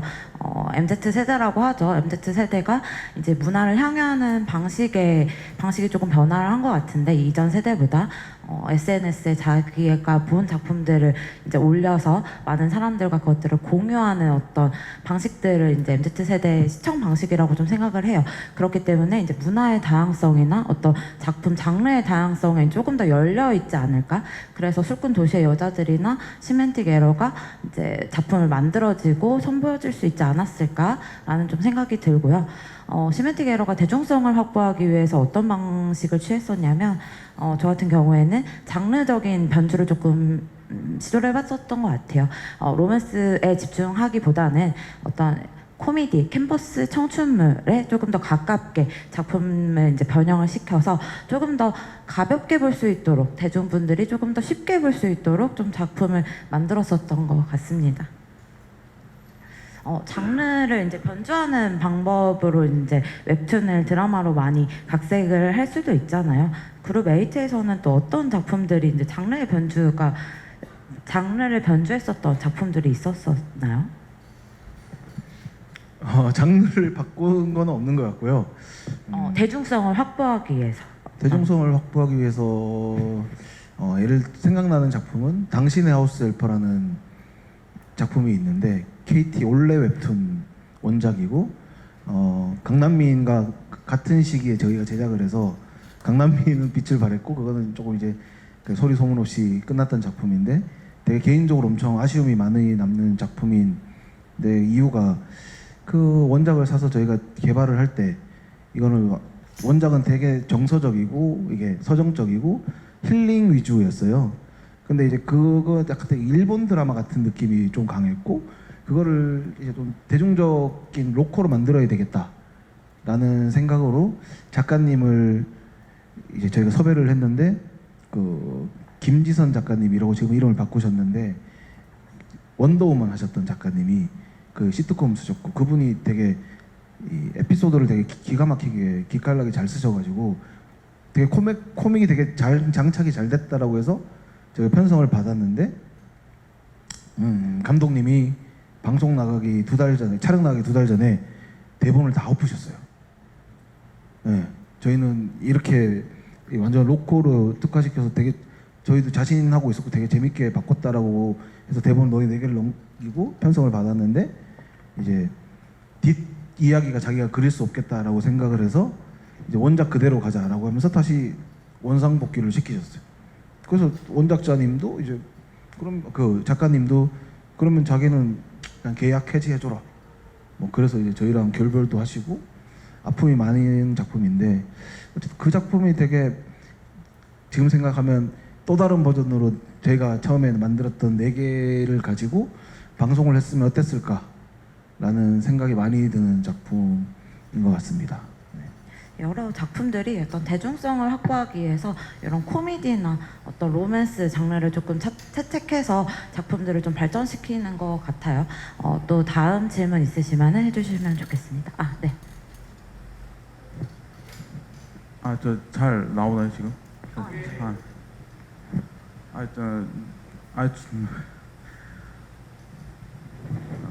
저는 지금 이제 웹툰 작가 되려고 준비 중인 사람인데요. 이제 이미 답하셨을지는 모르겠지만 아까 드라마를 따라가지 말고 주변 반응에 신경 쓴 걸 위주로 그 스토리를 짜보라 하셨는데 저는 가급적이면은 그냥 내 아이디는 강남미인 같은 그 드라마처럼 가급적이면은 어느 정도 각색은 있겠지만 그냥 원작의 내용 큰 틀은 그냥 가급적이면 유지하는 걸 좀 좋아하거든요, 사실. 근데 제가 만약단 스토리 흐름이 저 드라마에서도 큰 틀은 어느 정도 유지가 되길 바란다면 그땐 어떤 식으로 스토리를 짜야 할지 그걸 좀 묻고 싶은데. 어떤 식으로 이제 각색을 해나가서 드라마를 할 수 있는지에 대해서 이제 여쭤보고 싶으신 것 같은데요. 오기환 감독님 한번 말씀해 주십시오. 그 작법이 뭐 이렇게 스토리라는 게 엄청나게 뭐 다르다거나 이렇지는 말을 할 수는 없을 것 같은데 그 지금 드라마로 나오는 것들이 이제 드라마 제작사에서 그 각색을 할 때 잘 생각해 보시면 주인공 한 명이 끝까지 예를 들면 이태원 클래스 같은 경우는 세로이가 이렇게 장가한테 복수할 때까지 금이 하나 명쾌해요. 그렇죠? 한마디로 설명이 된다는 거죠. 그게 이제 강력한 로그라인이 될 수도 있겠고 근데 이제 여러분들이 그렇게 한 문장으로 설명될 수 있는 로그라인을 해서 그거대로만 충실하게 진전시켜 준다면 저희들은 쉽게 조금 그러니까 여러분이 원하신 대로 질문자처럼 원하신 대로 크게 각색 없이 할 수 있겠죠. 근데 이제 웹툰 지금 연재나 웹소설 연재 보면 조연들도 예를 들면 건축학교로의 납득이 같은 친구들이 많이 나오는 경우도 있고 아시죠? 가다가 이렇게 좀 샜다가 들어오는 경우도 있고 그다음에 과거로 갑자기 돌아갔다가 또 한 10회 연재하다가 다시 오는 경우도 있고 그래서 메인 등산로보다는 이제 메인 등산로 가다가 여기 꽃이 좀 있네 갔다가 또 다시 오고 뭐 이런 경우 많잖아요. 그렇기 때문에 에베레스트면 에베레스트 그냥 쭉 이렇게 가시면 저희들이 좀 여러분의 원작을 훼손하지 않고 당긴 그대로 할 수 있겠는데 왔다 갔다 하시는 장 가지들이 많은 경우는 어쩔 수 없이 16부나 12부에 담아야 되니까 조금 이제 손을 볼 수밖에 없는 그 차이가 좀 있는 것 같습니다. 네. 네, 제가 뭐 덧대서 살짝 강남이 말씀하셨으니까 또 부연으로 말씀드리면 저도 이제 강남이 원작자님이랑은 김행기 작가님이랑 되게 친한데 친할 수 있었던 이유가 저는 강남미인 같은 경우는 원작을 사고 나서 전체를 쭉 보고 나서 들었던 생각은 아 이건 그대로 만들어야겠다. 하지만 볼륨감을 키워야 되니까 주변 인물들을 설정을 하고 중간에 이제 이 캠퍼스의 1년 과정 속에서 우리가 놓친 뭐 그런 월별 행사들이 있을 거 아니에요. 그런 것들을 좀 촘촘히 넣어서 그 큰 이야기에 싱크는 맞추되 그런 식으로 좀 볼륨감을 키워서 16개로 확장을 시켜서 만들어야 되겠다라고 생각했던 작품이었고 그렇게 생각을 했었던 제일 큰 이유는 아까 계속 감독님이 강조하셨던 기승전결에서의 하고자 하는 메시지 포인트가 명확했고 그 이야기를 하지 않으면 이 드라마 그 원작 자체에 대한 힘이 빠질 거라고 생각을 했기 때문에 그걸 어느 시점에 넣을 것인지 그런 고민을 되게 많이 했던 것 같고요. 근데 대부분의 웹툰 작가님들도 오히려 저는 되게 열악하다고 보는 게 마감하시기 바쁘세요, 다들 정말. 뭐 이렇게 그게 어떻게 보면 생방이랑 비슷한 건데 그 안에서 어떻게 보면 좋은 이야기가 계속 이어져 나올 수도 있겠지만 이게 사람의 체력이라는 게 한계가 있고 그런 것들이 크리에이티브를 방해한다는 생각, 창작 활동을 방해한다는 생각이 있기 때문에 중간에서 조금 이제 방향성을 잃은 회차도 나올 거고 그런 부분들이 이제 저희가 드라마 만들 때는 좀 유지 보수를 해서 만들어야 되겠다. 근데 이게 그게 이제 또 다시 방향을 잡고 또 좋은 결론으로 가면은 중간 부분만 그러면 좀 대체를 해서 다른 걸로 바꾸고 마지막은 원작대로 가시죠 라고 할 수 있는데 방향성을 또 한 번 읽기 시작하면 저희의 선택은 여기서부터 그냥 원작을 내려놓으시고 드라마 라인업대로 가시죠. 라인대로 가시죠. 저희가 그렇게 얘기를 하거든요. 그 차이가 좀 있는 것 같습니다. 네. 근데 뭐 창작자 입장, 그러니까 감독 입장으로서 좀 중요한 포인트인 것 같아요. 그러니까 원작 작가님들한테 어떤 중심 메시지를 손상시키지 않으면서 어떤 훼손이 아닌 어떤 이 작품의 업그레이드를 해야 된다고 늘 항상 주의를 하면서 창작을 해야 되겠다라는 또 생각이 듭니다. 또 다음 질문 있으시면은 이제 말씀해 주세요. 네. 요번 질문 듣고 저 네 번째 줄 손 드신 분 들어볼게요. 요즘 웹툰 업계에서 사실 유명한 웹툰을 꼽으려면 빼놓을 수 없는 게 이제 로판이나 일명 헌터물과 같은 시스템창이 존재하는 그런 판타지성이 강한 작품들인데 예를 들어 전독시 같은 경우에는 실제로 영화화가 계획이 되기도 했잖아요. 만약 드라마 업계 종사자분들께서 그런 헌터물 같은 판타지 짙은 작품을 각색하시거나 제작하실 의향이 있으신지 만약에 하지 않는다면 그 이유는 무엇인지 듣고 싶습니다. 아까 저도 제가 뭐 저한테 질문하신 거 맞죠? 일단 제작사 입장에서 한번 두 분께 들어보겠습니다. 네. 나 혼자 레벨업을 뭐 사실 저희도 살려고 엄청 노력을 했었고 그 이유는 그게 뭐 되게 디자인적으로는 뭔가 계속 얘가 뭐 미션을 수행하고 뭐 던전을 들어가서 뭐 이렇게 레벨업을 하고 과정을 보는 이 웹툰적인 이 그림체라든지 되게 웅장하고 그런 것도 있겠지만 결국에 루저가 이제 성공하는 이야기잖아요. 그런 메시지가 분명하면 뭐 장르를 불문하고 저희가 이거를 진행을 할 수 있겠지만 그런 것들이 좀 흐릿하거나 뭐 예를 들면 저희가 최근에도 계속 진행하고 있는 오퍼를 놓고 진행하고 있는 것들 중에 하나가 심해수라고 그 코핀에서 하는 게 있어요. 거기 그 작품을 지금 계속 얘기를 하고 있는데 되게 구현이 불가능하죠. 하지만 그거를 구현하려고 하는 이유는 이 그 살아남은 사람들의 그런 정서가 드라마적으로 통용이 되고 그걸 표현하는 방식이 되게 세련되고 보지 못했으니까 제가 그거를 되게 살려고 노력을 하고는 있는데 그런 것들은 정말 글로벌 프로젝트가 되는 거죠.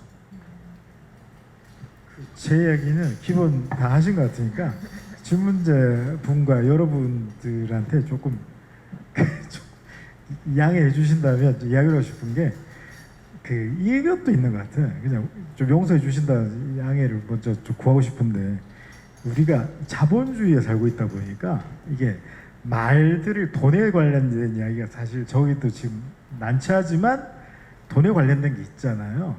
그러니까 여러분들이 지금 가지고 계신 질문들을 제가 지금 딱 말하면 다 이해되실 텐데 드라마 편당 제작비란 개념만 생각해 보시면 다 이해되실 거예요. 그 드라마 편당 제작비가 뭐 6, 7억 시절이 있었지만 지금 뭐 15억 시절까지 왔어요. 그럼 16개면 돈이 그냥 10억씩만 줘 160억이에요. 근데 지금 여러분들이 160억이란 돈을 가지고 뭘 창작을 하진 않잖아요. 그죠?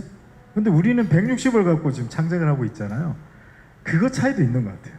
이해되시죠? 그러니까 되냐 안 되냐를 편당 10억으로 생각해 보시면 여러분 지금 질문 안 하시고 계신 여러분 머릿속이 아마 깔끔하게 정리되실걸요. 그죠? 그러니까 그 생각을 해보시면 이게 컨텐츠 산업으로 있는데 어떤 쪽은 열정 갖고 그죠? 아이디어만 갖고도 할 수 있는 쪽이 있고 여기는 160억을 기본 넣어야 되는 쪽이구나. 그죠? 그렇게 생각해 보시면 조금 이해가 되실 거라고 생각합니다. 네. 어떤 경제적인 측면에서 얘기를 해주시는 것 같아요. 실사화로 구현을 할 수 있는가 없는가 그게 뭐 헌터물이든 어떤 장르물이든 간에 이 구현이 가능한가에 대해서 이제 얘기를 해주시는 것 같습니다. 그리고 아까 손들어 주셨던 질문자분께 마이크 드려볼게요. 저희 많은 웹툰들이 드라마나 영화가 되고 있는데 근데 그게 원작 웹툰을 뭔가 존중한다기보다는 약간 그냥 이야기의 소스 정도로 쓰이고 있다는 느낌을 저는 되게 많이 받거든요. 그래서 약간 드라마의 연출 방식과 웹툰의 연출 방식이 분명히 차이가 있는데 이 웹툰에서의 연출 방식을 영상화로 옮겼을 때 이걸 어떻게 옮길 것인지에 대해서 어떻게 고민을 하고 계신지 약간 제작사분들께 의견 들어보고 싶습니다. 좀 곤란한 질문인 것 같긴 한데 어쨌든 저희가 제작한 작품 중에서 원작자를 존중하지 않은 작품은 없는 거라고 저는 자부심을 가지고 있고 예를 들면 근데 뭐 웹툰은 또 웹툰으로서의 미덕이 있는 거고 뭐 예를 들면 좋은 웹툰이라고 해서 저희가 좋은 웹툰을 샀어요. 판권 구매를 해서 진행을 했어요. 근데 이게 생각보다 되게 더뎌지고 웹툰으로서는 되게 성공을 했지만 드라마로서는 만들어지는데 되게 예를 들면 비질란테 같은 경우도 엄청 예전에 팔린 작품이고 외모지상주의 같은 경우도 되게 높은 금액의 판권이 팔렸음에도 아직까지 제작이 안 되고 있고 뭐 찌질의 역사 이런 것들도 엄청 옛날 작품이고 다 제가 이제 사실 오퍼를 놓고 다 한번 트라이를 했던 작품들이고 이게 언제 제작이 되나 관심을 가지고 있는 작품들인데 그런 작품들이 이제 사실 제작에 좀 돌입을 하고 막 이제 좀 이슈가 되고 있는데 그러면 되게 좋은 원작이고 이야기가 스토리가 되게 탄탄하고 한 줄 로고라인도 분명한데 왜 이건 제작이 안 됐을까? 라는 거를 좀 생각을 해보시면 또 드라마는 또 드라마 문법이 있다고 좀 저는 양해를 구하고 싶고 근데 그거는 뭐 해서는 안 되는 거는 이렇게 원작을 망쳤다라는 기준이 어떤 걸 망쳤는지에 대한 부분이 좀 구분을 해야 될 것 같고 예를 들면 그 뭐 주인공 캐릭터가 이게 되게 매력적이었는데 이 부분을 되게 잘못 그렸어요. 근데 원작의 해석이 그거는 망쳤다라는 것보다 제작사가 그 원작을 사서 개발하는 과정 속에서 원작의 해석을 잘못했다. 그게 뭐 의도치 않게 당연히 좋은 부분을 매력적인 걸 가져와서 드라마로도 매력적으로 만들어서 사람들한테 사랑을 받게끔 하려고 하는 의도였을 텐데 왜 그게 망가졌을까라고 하면 뭐 좀 답이 나오지 않을까. 네, 이상입니다. 중심 메시지를 해치지 않는 선에서 이제 작품을 변형을 해야 되는 것 같아요. 또 덧붙여서 얘기를 좀 해보자면 웹툰은 스크롤 방식의 연출이 일어나는 거고 드라마는 이제 미장센적인 측면으로 그것들을 이제 구현을 해내야 되기 때문에 이 연출적인 방식이 좀 다르다고 생각이 드는데요. 오기환 감독님은 오기환 감독님은 그 스크롤 방식의 웹툰의 연출을 어떤 식으로 드라마로 이제 다르게 변주를 하셨는지 좀 궁금합니다. 그게 이제 잘 생각해 보시면 스크롤 한다는 건 우리가 일단 좀 올리긴 올려야 되잖아요. 근데 드라마는 그냥 안 올려도 되는 거잖아요. 그 차이도 있는 것 같거든요. 그러니까 여러분들이 지금 그릴 때 수용자를 생각하면서 생각을 하죠. 생각을 하지만 여러분들이 웹툰 창작을 할 때 그냥 스크롤을 안 하는 그 드라마 시청자까지 생각을 하시진 않잖아요. 하실 필요도 없고, 그죠? 그러니까 우리는 이제 스크롤을 안 하고 그냥 보여드려야 되니까 그 차이도 좀 있는 것 같다는 생각이 좀 들어가지고. 근데 이게 어떻게 보면 그 지금 여러분들이 창작의 주체는 웹툰인데 드라마까지면 되면 좋겠다로 부가적으로 생각하셔야 되지 꼭 드라마를 위해서 웹툰을 하는 건 아니지 않습니까? 그죠? 그렇기 때문에 우리가 논점이 좀 흐려지면 그 서로의 존중이 조금 살짝 오해가 생길 수도 있겠다는 생각이 들어가지고 여러분들은 드라마는 일단 신경 쓰지 마시고 웹툰에 충실하시면 그 중에 이제 드라마에 맞는 것이 가는 거지 꼭 이게 꼭 드라마가 돼야 되는 건 아니니까 그 생각은 조금 구분을 해야 되지 않을까라는 생각도 좀 해봅니다. 네.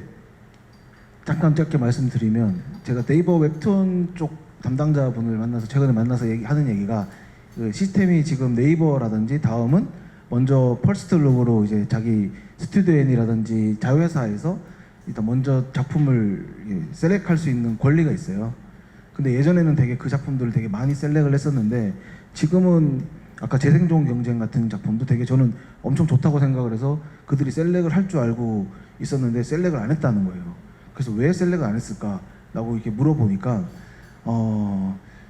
이게 웹툰 시장이 커지고 드라마화가 많이 되고 이슈가 많이 되니까 되게 천편일률적인 작품들이 많이 나온다는 거예요. 그리는 것들이 되게 다 비슷하고 사람들이 소재도 다 비슷하고 다 돈 되는 것들 이런 걸로 지금 소재들이 되게 많아서 오히려 자기네들도 셀렉을 하고 싶은데 셀렉을 할 수 있는 작품들이 생각보다 많이 없다. 이게 사실 어떻게 보면 지금 이 방향이니까 지금 현 시점이니까 그걸 염두에 두시고 조금 더 창의력을 만드시는 게 좋지 않을까. 네. 가장 중요한 거는 어쨌든 원작 작가님을 존중하면서 이 작품을 훼손시키지 않는 방향에 대해서 끊임없이 저희도 연구를 해야 된다라고 또 생각이 들어요. 이제 다음 질문 한번 들어보겠습니다. 노란색 티 입으신 분. 네, 이게 만화 같은 경우도 보면 굉장히 성공적인 성공을 거둔 웹툰도 있지만 사실 이제 좀 궁금해하시는 부분들 중에 하나가 이제 중박 정도 쳤다 혹은 그렇게 웹툰으로서는 그렇게 빛을 보지 못했다라는 작품들이 있을 텐데요. 그런 작품들도 사실 이 OTT 시장에 드라마로서 진출하면 참 좋잖아요. 그러니까 이렇게 선택을 하실 때 이런 웹툰의 성공을 좀 염두에 두시고 그런 걸 먼저 보시는지 혹은 이렇게 마이너하지만 그런 것들도 이제 어떤 식으로 셀렉을 해서 보시는지가 너무 궁금해요. 네, 어떤 기준으로 이제 셀렉을 하시는지 가장 궁금해하실 것 같아요. 가장 셀렉을 많이 하시는 제작사분들 마이크를 계속 넘겨드리네요. 일단 당연히 인기 작품 위주로 보는 거지 인기 작품이라고 해서 다 저희가 셀렉은 하진 않고요. 스프릿 핑커스라든지 이런 작품들을 저희가 엄청 고민을 많이 했는데 결국에는 이제 오퍼를 안 넣은 작품들도 있고 인기보다는 저희가 딱 봤을 때 이건 드라마로 그려지는 작품 이걸 이렇게 해서 만들면 되겠다라는 그림이 그려지는 작품 그리고 소재가 참신한 거 이게 결국에는 콘텐츠라는 게 저도 예전에 대학교 다닐 때 배웠지만 something new라는 게 되게 중요하듯이 이게 새로운 게 확실히 장착이 되어 있나? 다른 회사들은 다르겠지만 최소한 저희 회사의 기준은 좀 그런 것 같아요. 제가 셀렉하는 기준은 이제 뭔가 참신한 소재, 어디서 들어보지 못한 이야기, 근데 보편성을 가지고 있고 뭐 그런 작품들을 주로 셀렉하는 것 같습니다. 뭔가 드라마 서사 구조로 확장될 수 있는가, 그리고 이 작품이 얼마나 독창적인가, 그리고 이 대중분들에게 확장을 얼마나 시킬 수 있는가에 이제 기준을 두고 보시는 것 같아요. 그렇다면 이제 이것들을 감독님은 어떤 기준으로 또 보시는지. 감독님이 이제 만드시는 거니까 중요하죠. 요즘 보고 있는 웹툰이 뭐가 있으신가요? 요즘 보고 있는 웹툰은 제가 지금 별로 없고요. 그 웹소설 수업을 듣다 보니까 웹소설을 좀 위주로 좀 보고 있는데, 이런 생각을 조금 해보는데, 여러분들이 이제 스토리 구조를 짤 때 이미지로 이렇게 연결되는 경우가 많을 거잖아요. 사랑의 불시착을 생각해 보시면 일부에서 이제 북한으로 넘어가고 현빈 씨 있고 행글라드 있고 이렇잖아요. 그럼 16부 끝에 스위스에서 행글라드 있고 현빈 씨 있고 끝이 나죠. 그죠? 도깨비 일부에 가보면 그 붉은 문 열고 저기 토론토인가 어디 갔고 16부 끝에 토론토에서 만나죠. 그죠? 동백꽃 필무렵은 까불이가 일부에 나오고 20부에 그 손담비 죽은 쓰던 맥주잔으로 까불이가 맞아서 끝이 나오고 그렇잖아요. 그러니까 우리 쪽의 드라마 서사 구조는 이렇게 시작되면 이렇게 끝이 나야 되는 거예요. 그죠? 그래서 제가 아까 끝을 이야기 계속 드린 거거든요. 이해되시죠? 그래서 이 작법이, 우리 쪽 작법은 이렇고, 그 드라마도 16부면 48, 12를 열어보시면 각 규칙이 있어요. 근데 저는 이제 이런 생각을 하죠. 제가 이쪽에 있으니까 예를 들어 200부작을 할 때, 그죠? 50부, 100부, 150부로 드라마 규칙대로만 포인트만 좀 찍어서 가시면 금방 드라마가 될 것 같은데 라는 생각을 하거든요. 그죠? 그래서 이게 예를 들면 멜로드라마는 4부 끝에 다 키스하거든요. 그래서 개말 차차차 보면 뜨겁다 넘어가고 키스하고, 그에 우리는 보면 4부 끝에 고등학교 때 키스했고, 그죠? 다 규칙이 그렇게 돼 있어요. 여러분은 못 느끼실지 모르겠지만, 그 때문에 100부작이면 25부에 키스를 했으면 좋겠는 거예요. 제가 생각할 때는 웹소설이든 웹툰에서 그렇게 되면 작법이 똑같거든요. 근데 이거는 저희 쪽에 그냥 그랬으면 좋겠다는 거지. 아까 말씀드린 대로 여러분들은 이제 여러분의 규칙대로 가시는 거니까, 이 드라마 쪽은 부가적인 건데, 부가 쪽에서 생각할 때는, 그러니까 우리 쪽 이쪽의 장작자들은 이 드라마의 어떤 규칙이랄까, 영화의 규칙이 있는 거를 여러분들이 조금 아까 말한 작법을 한번 공부를 해보시라고 조심스럽게 살짝 말씀드렸던 거는, 그런 것만 좀 알아서 이렇게 반영을 해주신다면 여러분도 그냥 징검다리 놓고 설계 다 해놓고 쓰면 좀 편하잖아요. 이 마감 앞두고 나서 이번에 뭐 어떻게 해야 되지? 막 이게 막힐 때가 있지 않습니까? 그럴 때 이게 드라마나 영화 4부, 8부, 12부 열어보면 규칙들이 있으니까 참고해서 이렇게 넘어가는 거네 하고 넘어가시면 서로서로 좋지 않겠나라는 생각? 근데 이건 개인적인 사견이니까 공적인 영역, 의견으로는 받아들이지 않으셨으면 좋겠습니다. 네. 감독님의 웹툰의 선택폭은 이 결말이 뚜렷한 작품, 드라마 각색하기 좋은 작품인 걸로 알고 있겠습니다. 네, 다음 질문 한번 받아볼게요. 네, 이분 먼저 받아보겠습니다. 네, 전 지금 계속 제작이랑 작품성 흥행 관련해서 많은 말씀 주시고 계신데, 저는 투자사 관점에서 드라마의 사업적 성공과 관련해서 이제 투자 검토를 했었을 때 어떤 것들을 좀 가장 중요하게 보아야 하는지, 그런 것들이 좀 본부장님께 질문을 드리고 싶습니다. 투자는 드라마 투자 말씀하시는 거죠? 네, 맞습니다. 그럼 드라마가 성공이 되면 좋은 거니까, 성공이 될 수 있는지에 대한 요소들은 캐스팅, 그리고 스크립이 제일 중요하긴 하겠지만, 스크립과 캐스팅, 그리고 채널, 뭐 이 정도가 제일 크지 않을까. 그리고 누가 만드는지, 작가와 연출자가 누구신지, 그런 것들이 기본적인 질문 의도에는 그 돈을 얼마큼 벌 수 있나요도 좀 있지 않나요? 없나요? 뭐 어느 정도 있기는 한데, 아까 그 IP 관련해서도 말씀을 해주셨는데, 요새 이제 뭐 넷플릭스 같은 데서 만드는 것들 보면은 이제 넷플릭스에서 전부 다 투자하고 그쪽에서 IP 다 가져가고 그런 것도 있는 반면에, 이제 뭐 문전사 만들어서 투자하는 경우들도 있고, 그런데 뭐 그런 중에서 이제 투자 이제 그러면 이제 제작사가 이제 IP를 갖고 사업 이제 부가 사업들을 진행을 하게 되면은 좀 추가적인 이제 부가 사업들 수익 창출들 할 수 있게 되는데 뭐 그런 것들 관점에서 한번 설명해 주시면 좋을 것 같습니다. 그 드라마 만들어지면 제작이 되면 이게 아까 말씀드린 것처럼 오리지널은 모든 권리가 이제 OTT에 있는 거고 제작사가 권리를 가지고 있다라는 거를 좀 알기 쉽게 설명을 드리면 이거를 이제 저희가 팔 수가 있는 거예요. 파는 거는 국내랑 해외 두 군데로 나눠서 팔 수 있는 거고 나머지는 이제 국내는 또 국내 안에서 초방을 하고 있는 본방이 나가는 채널이 있을 거고 또 재방이 나가는 케이블이 있을 거고 또 케이블이 연계된 IPTV라든지 VOD 서비스 각종 국내에서 볼 수 있는 그런 것들이 있잖아요. 그런 모든 권리를 이제 채널엔다가 넘기고 어느 정도의 제작비의 몇 프로 정도를 이제 보존을 받고 그 권리를 이제 다 넘기는 거죠. 그럼 해외 판매 분이 보통 한 전체 제작비 한 60% 정도가 되는데 50-60%가 되는데 이게 모든 배우들이 다 되는 게 아니고 작품에 따라서 다르겠지만 이제 남자 캐스팅이 제일 중요하다. 그래서 이제 좋은 캐스팅이 붙으면 그래서 이제 그들의 몸값이 비싼 이유도 해외 판권 때문에 다 그런 것들이 연계가 되어 있는 거거든요. 이 친구를 하면 뭐 70%까지 받을 수 있는데 이 친구를 하면 50%까지밖에 못 받아. 뭐 이런 것들이 사실 아까 말씀드린 투자자 관점에서 이제 나중에 리쿱이 얼만큼 될 수 있는지에 대한 부분이 좀 중요한 요소니까 이제 그렇게 생각하시면 될 것 같습니다. 차은우는 어떻습니까? 그럼 차은우 엄청납니다. 제가 봤을 때. 부럽네요. 차은우를 캐스팅하셨죠? 이번 작품에서. 네.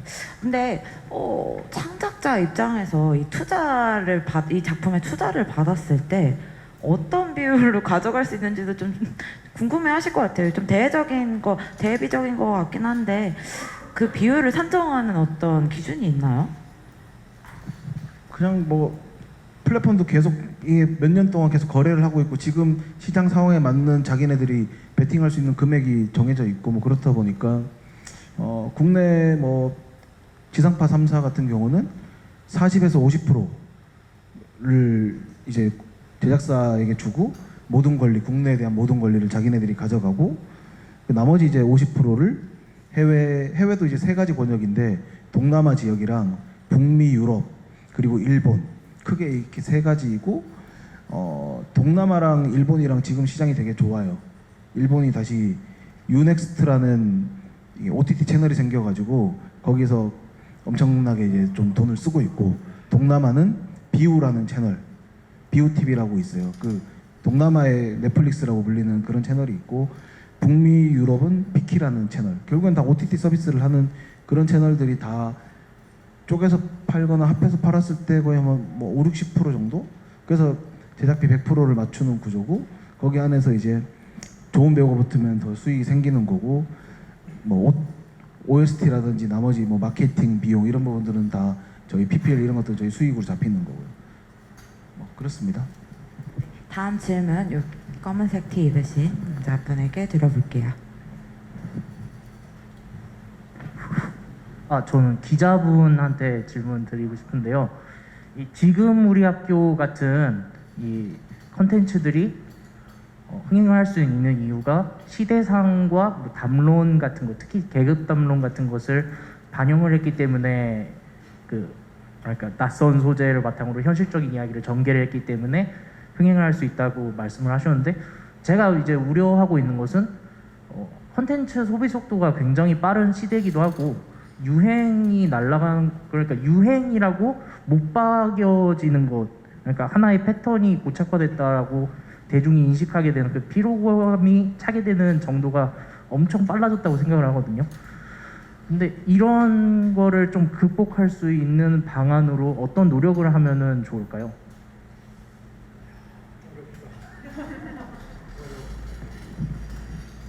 예, 어려운데 그냥 저는 말씀을 들으면 근데 아까 우선 저는 약간 질문하신 분과의 생각이 조금 다른 게 그 시대상은 그렇게 급변하는 유행을 타지 않는 것 같아요. 그러니까 아까 말했던 그 시대상에서 말했던 것들이 계급이나 차별적인 이슈들이 지금 뭐 1, 2년 사이에 계급이나 차별에 대한 우리의 문제의식들이 갑자기 바뀌진 않잖아요.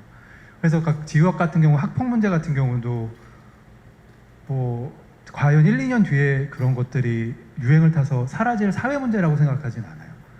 그래서 그런 부분에서 조금 더 자유로울 것 같고, 그러니까 또 최근에 그런 이슈에 대해서 어떻게 보면 해외에서 그런 시대상에 대한 워낙 그런 콘텐츠를, 가령 소우 같은 경우도 굉장히 자극적인 게임이랑 옷게임이랑 비슷한데, 그럼에도 옷게임이 주목받던 아까 이유에 대해서 말씀드렸듯이 그런 콘텐츠들이 지금 어쨌든 우리나라에서 계속 나와서, 그래서 그런 부분에 있어서는 그렇게까지 유행을 타지 않을, 유행에 그렇게 민감하게 이렇게 조금 타격을 받지 않지 않을까라는 생각이 들고, 여기 덧붙여서 말씀드리면 지난달에, 그러니까 9월, 지금 10월이죠. 그러니까 9월에 워너브라더스에서 IP 개발을 총괄하는 부사장 애덤 스타인먼이라는 분이 왔었어요. BCWW에 왔었는데, 그때 하신 말씀, 그때 포럼에서 만났는데 하신 말씀이 그러더라고요. 요즘에 미국에 스카이캐슬이 방송됐으면 대박 났을 거라고.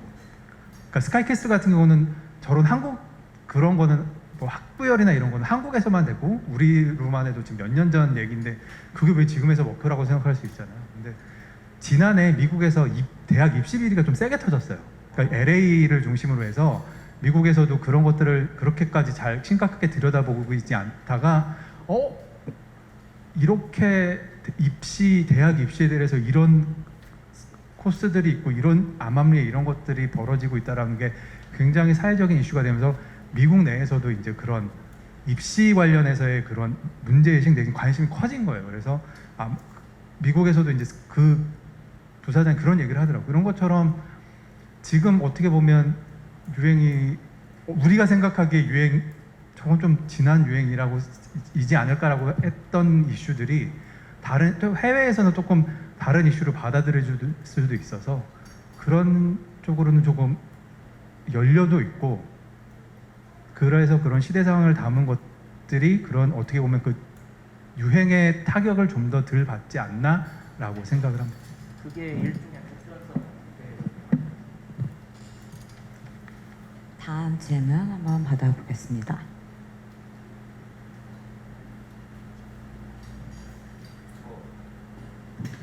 저도 네네. 마이크를 직접 가져가시네요. 저 같은 경우는 영화도 좋아하고 그다음에 웹툰도 많이 보는 편이거든요. 그때 이제 아까 감독님이 말씀하셨을 때 그 작가분이 생각하는 스토리의 이제 결말, 저는 결말이라는 게 작가가 생각하는 그 주제라고 저는 생각을 합니다. 그 주제가 정확하다고 하면, 아까 외국 감독님한테 그 동생이 누구예요? 라고 했을 때 말씀 못 하셨다는 것처럼 주제가 강하면 어차피 그 주제대로 끌고 나가면서 모든 게 정해진다고 생각하거든요. 그리고 또 아까 제작비 같은 것도 하면서 생각을 해보시면 어떠세요라는 의견도 있으셨는데, 그렇다면 지금 저희 웹툰 중에 좀 그러니까 리얼리티를 살린, 그러니까 저희 내과 의사 박 과장 같이 그런 것도 지금 보시면은 웹툰이 나왔을 때 진짜 내과 의사 개업의 분들의 현실이 다 드러나면서 그때 내과 의사분들한테는 엄청 흥행을 했던 웹툰이거든요. 또 드라마 하면서도 그게 많이 인기가 있었죠. 근데 드라마 할 때는 그 내과 의사 주인공분을 완전히 엄청 잘생긴 이서진 배우를 내세워서 그걸 또 흥행을 시켰지 않습니까? 그것처럼 그러면 뭔가 스토리의 힘과 캐릭터가 가지는 또 힘이 굉장히 중요하다고 생각하는데, 그러면 그런 것들을 생각하실 때 실제 감독님이나 제작자분들이 중요하게 생각하시는 것, 그 다음에 그 캐릭터를 섭외할 때 어떤 것들을 생각을 하시면서 또 섭외를 하는지, 그런 것도 좀 많이 궁금합니다. 감독님이 먼저 해주시면. 자, 예민한 이슈 같은 게, 여러분 뭐가 그렇게 예민한지 하실지 모르겠지만 이런 게 있어요. 일반인들의 상식으로는 감독이 배우를 선택하는 것 같지만 현실적으로는 배우님이 감독을 선택하는 경우도 되게 많다라는 사실, 그죠? 우리는 이제 소중한 우리의 대본을 그분에게 한부 보내지만 그 소중한 위대하신 그분은 대본을 20-30개를 받고 있다라는 사실, 그죠?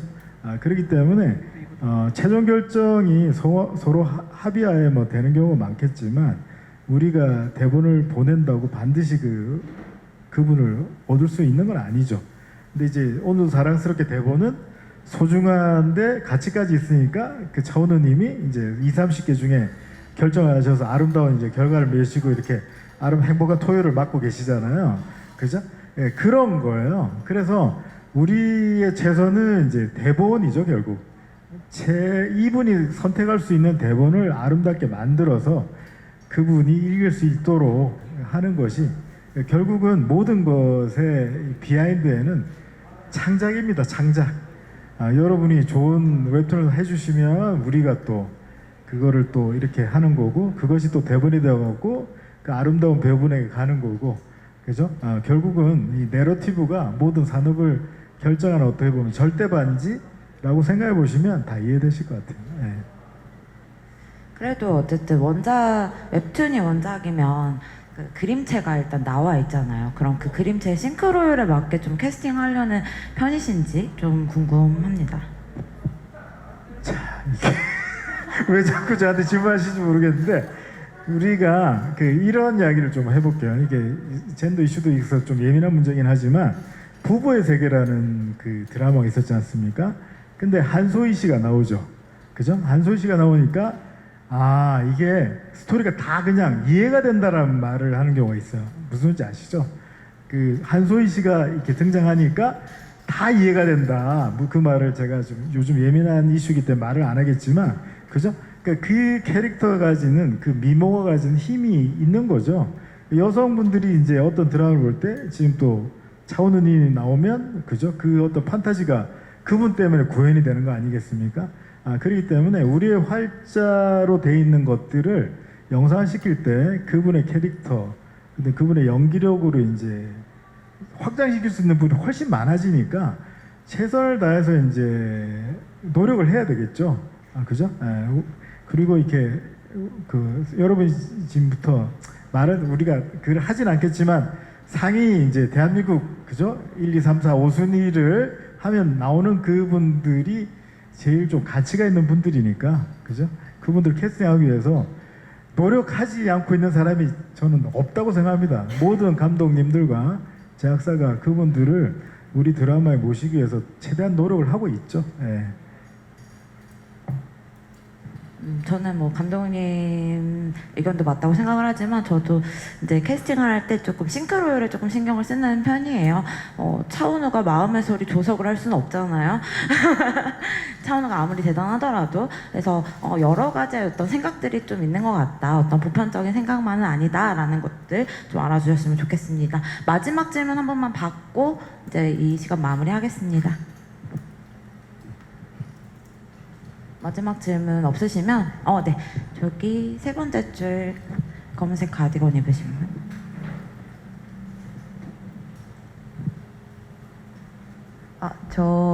그 방금 감독님께서 말씀해주신 것처럼 이제 캐스팅이랑 비주얼에 관련된 문제가 있잖아요.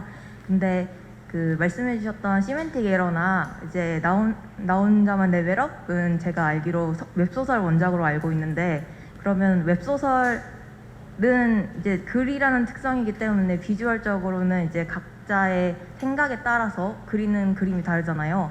그러면은 웹소설보다는 그 웹소설이 웹툰화가 된 다음에 이제 컨택을 진행하시는 게 훨씬 더 쉽다고 이렇게 느껴지긴 하는데 그러면은 이제 웹소설과 물론 주제를 조금 벗어나긴 하지만 웹소설보다는 웹툰이 좀 더 영상화 가능성이 크다라고 보시는 건지 좀 궁금합니다.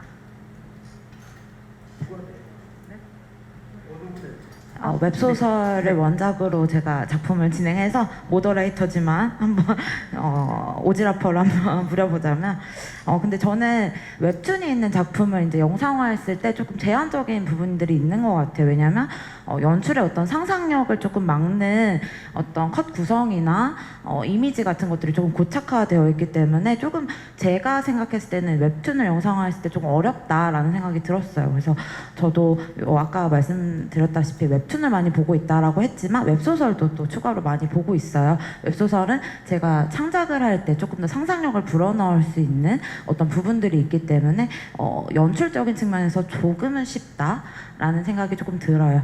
제작사 입장에서는 또 어떤지 한번 들어보겠습니다.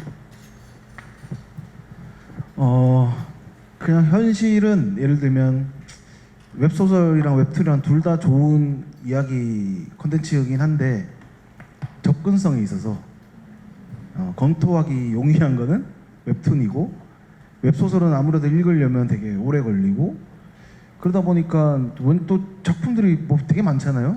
진짜 웹툰도 정말 많고 웹툰 검토하는 것만으로도 시간이 벅찬데 이제 또 활자체인 웹소설까지 검토를 하고 또 웹소설은 또 서사가 되게 길다 보니까 이 좀 그런 한계 때문에 웹툰이 오히려 좀 더 사람들이 제작사나 이쪽에서 다가가기가 좀 더 쉽지 않을까. 그러니까 단순한 논리로는 그 정도인 것 같습니다. 이게 경제적인 것과 창작적인 것이 조금 다른 지점들이 있는 것 같아요. 그렇죠? 네, 그럼 마지막 질문 잘 들어봤고요. 이제 여기서 이렇게 이 시간 마무리 하도록 하겠습니다. 제가 생각하지도 못했던 어떤 지점들에 대해서 여러분들이 많이 질문을 해주셔서 더 유익한 시간이 되었던 것 같아요. 저는 지금까지 모더레이터 김수정이었고 차례대로 이제 인사 한번 드려보고 마무리하겠습니다. 그 모든 문화는 이제 소통할 때 시너지 효과를 발휘하는 거 아니겠습니까? 우리가 귀한 시간 주셔가지고 이렇게 좋은 시간 가졌으니까 끝나고 나시면 여러분의 그 안내 관련된 뭐 자료가 있으시면 제작사에 넘겨주는 어떤 기적의 순간 한번 누려보시기 바랍니다. 네, 감사합니다. 네, 토요일 저녁에 그래도 여기서 계신다는 거는 다들 이제 웹툰에 뭔가 몸을 던지시고 싶으신 분들이 많은 것 같은데 제가 봤을 때는 이 웹툰 시장이라든지 웹툰 시장으로 기반되는 이 대한민국의 콘텐츠 시장이 정말 좀 20년 이상 갈 것 같거든요. 그래서 제가 봤을 때는 웹툰에다가 혼을 던지셔도 될 것 같습니다. 네.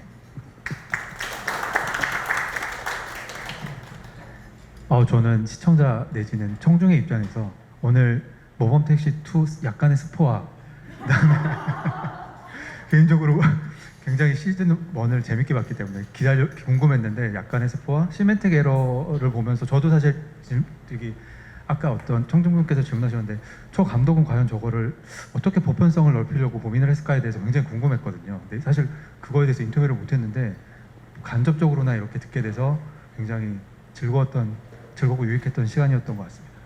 네, 감사합니다. 지금까지 함께 해주셔서 너무 감사합니다.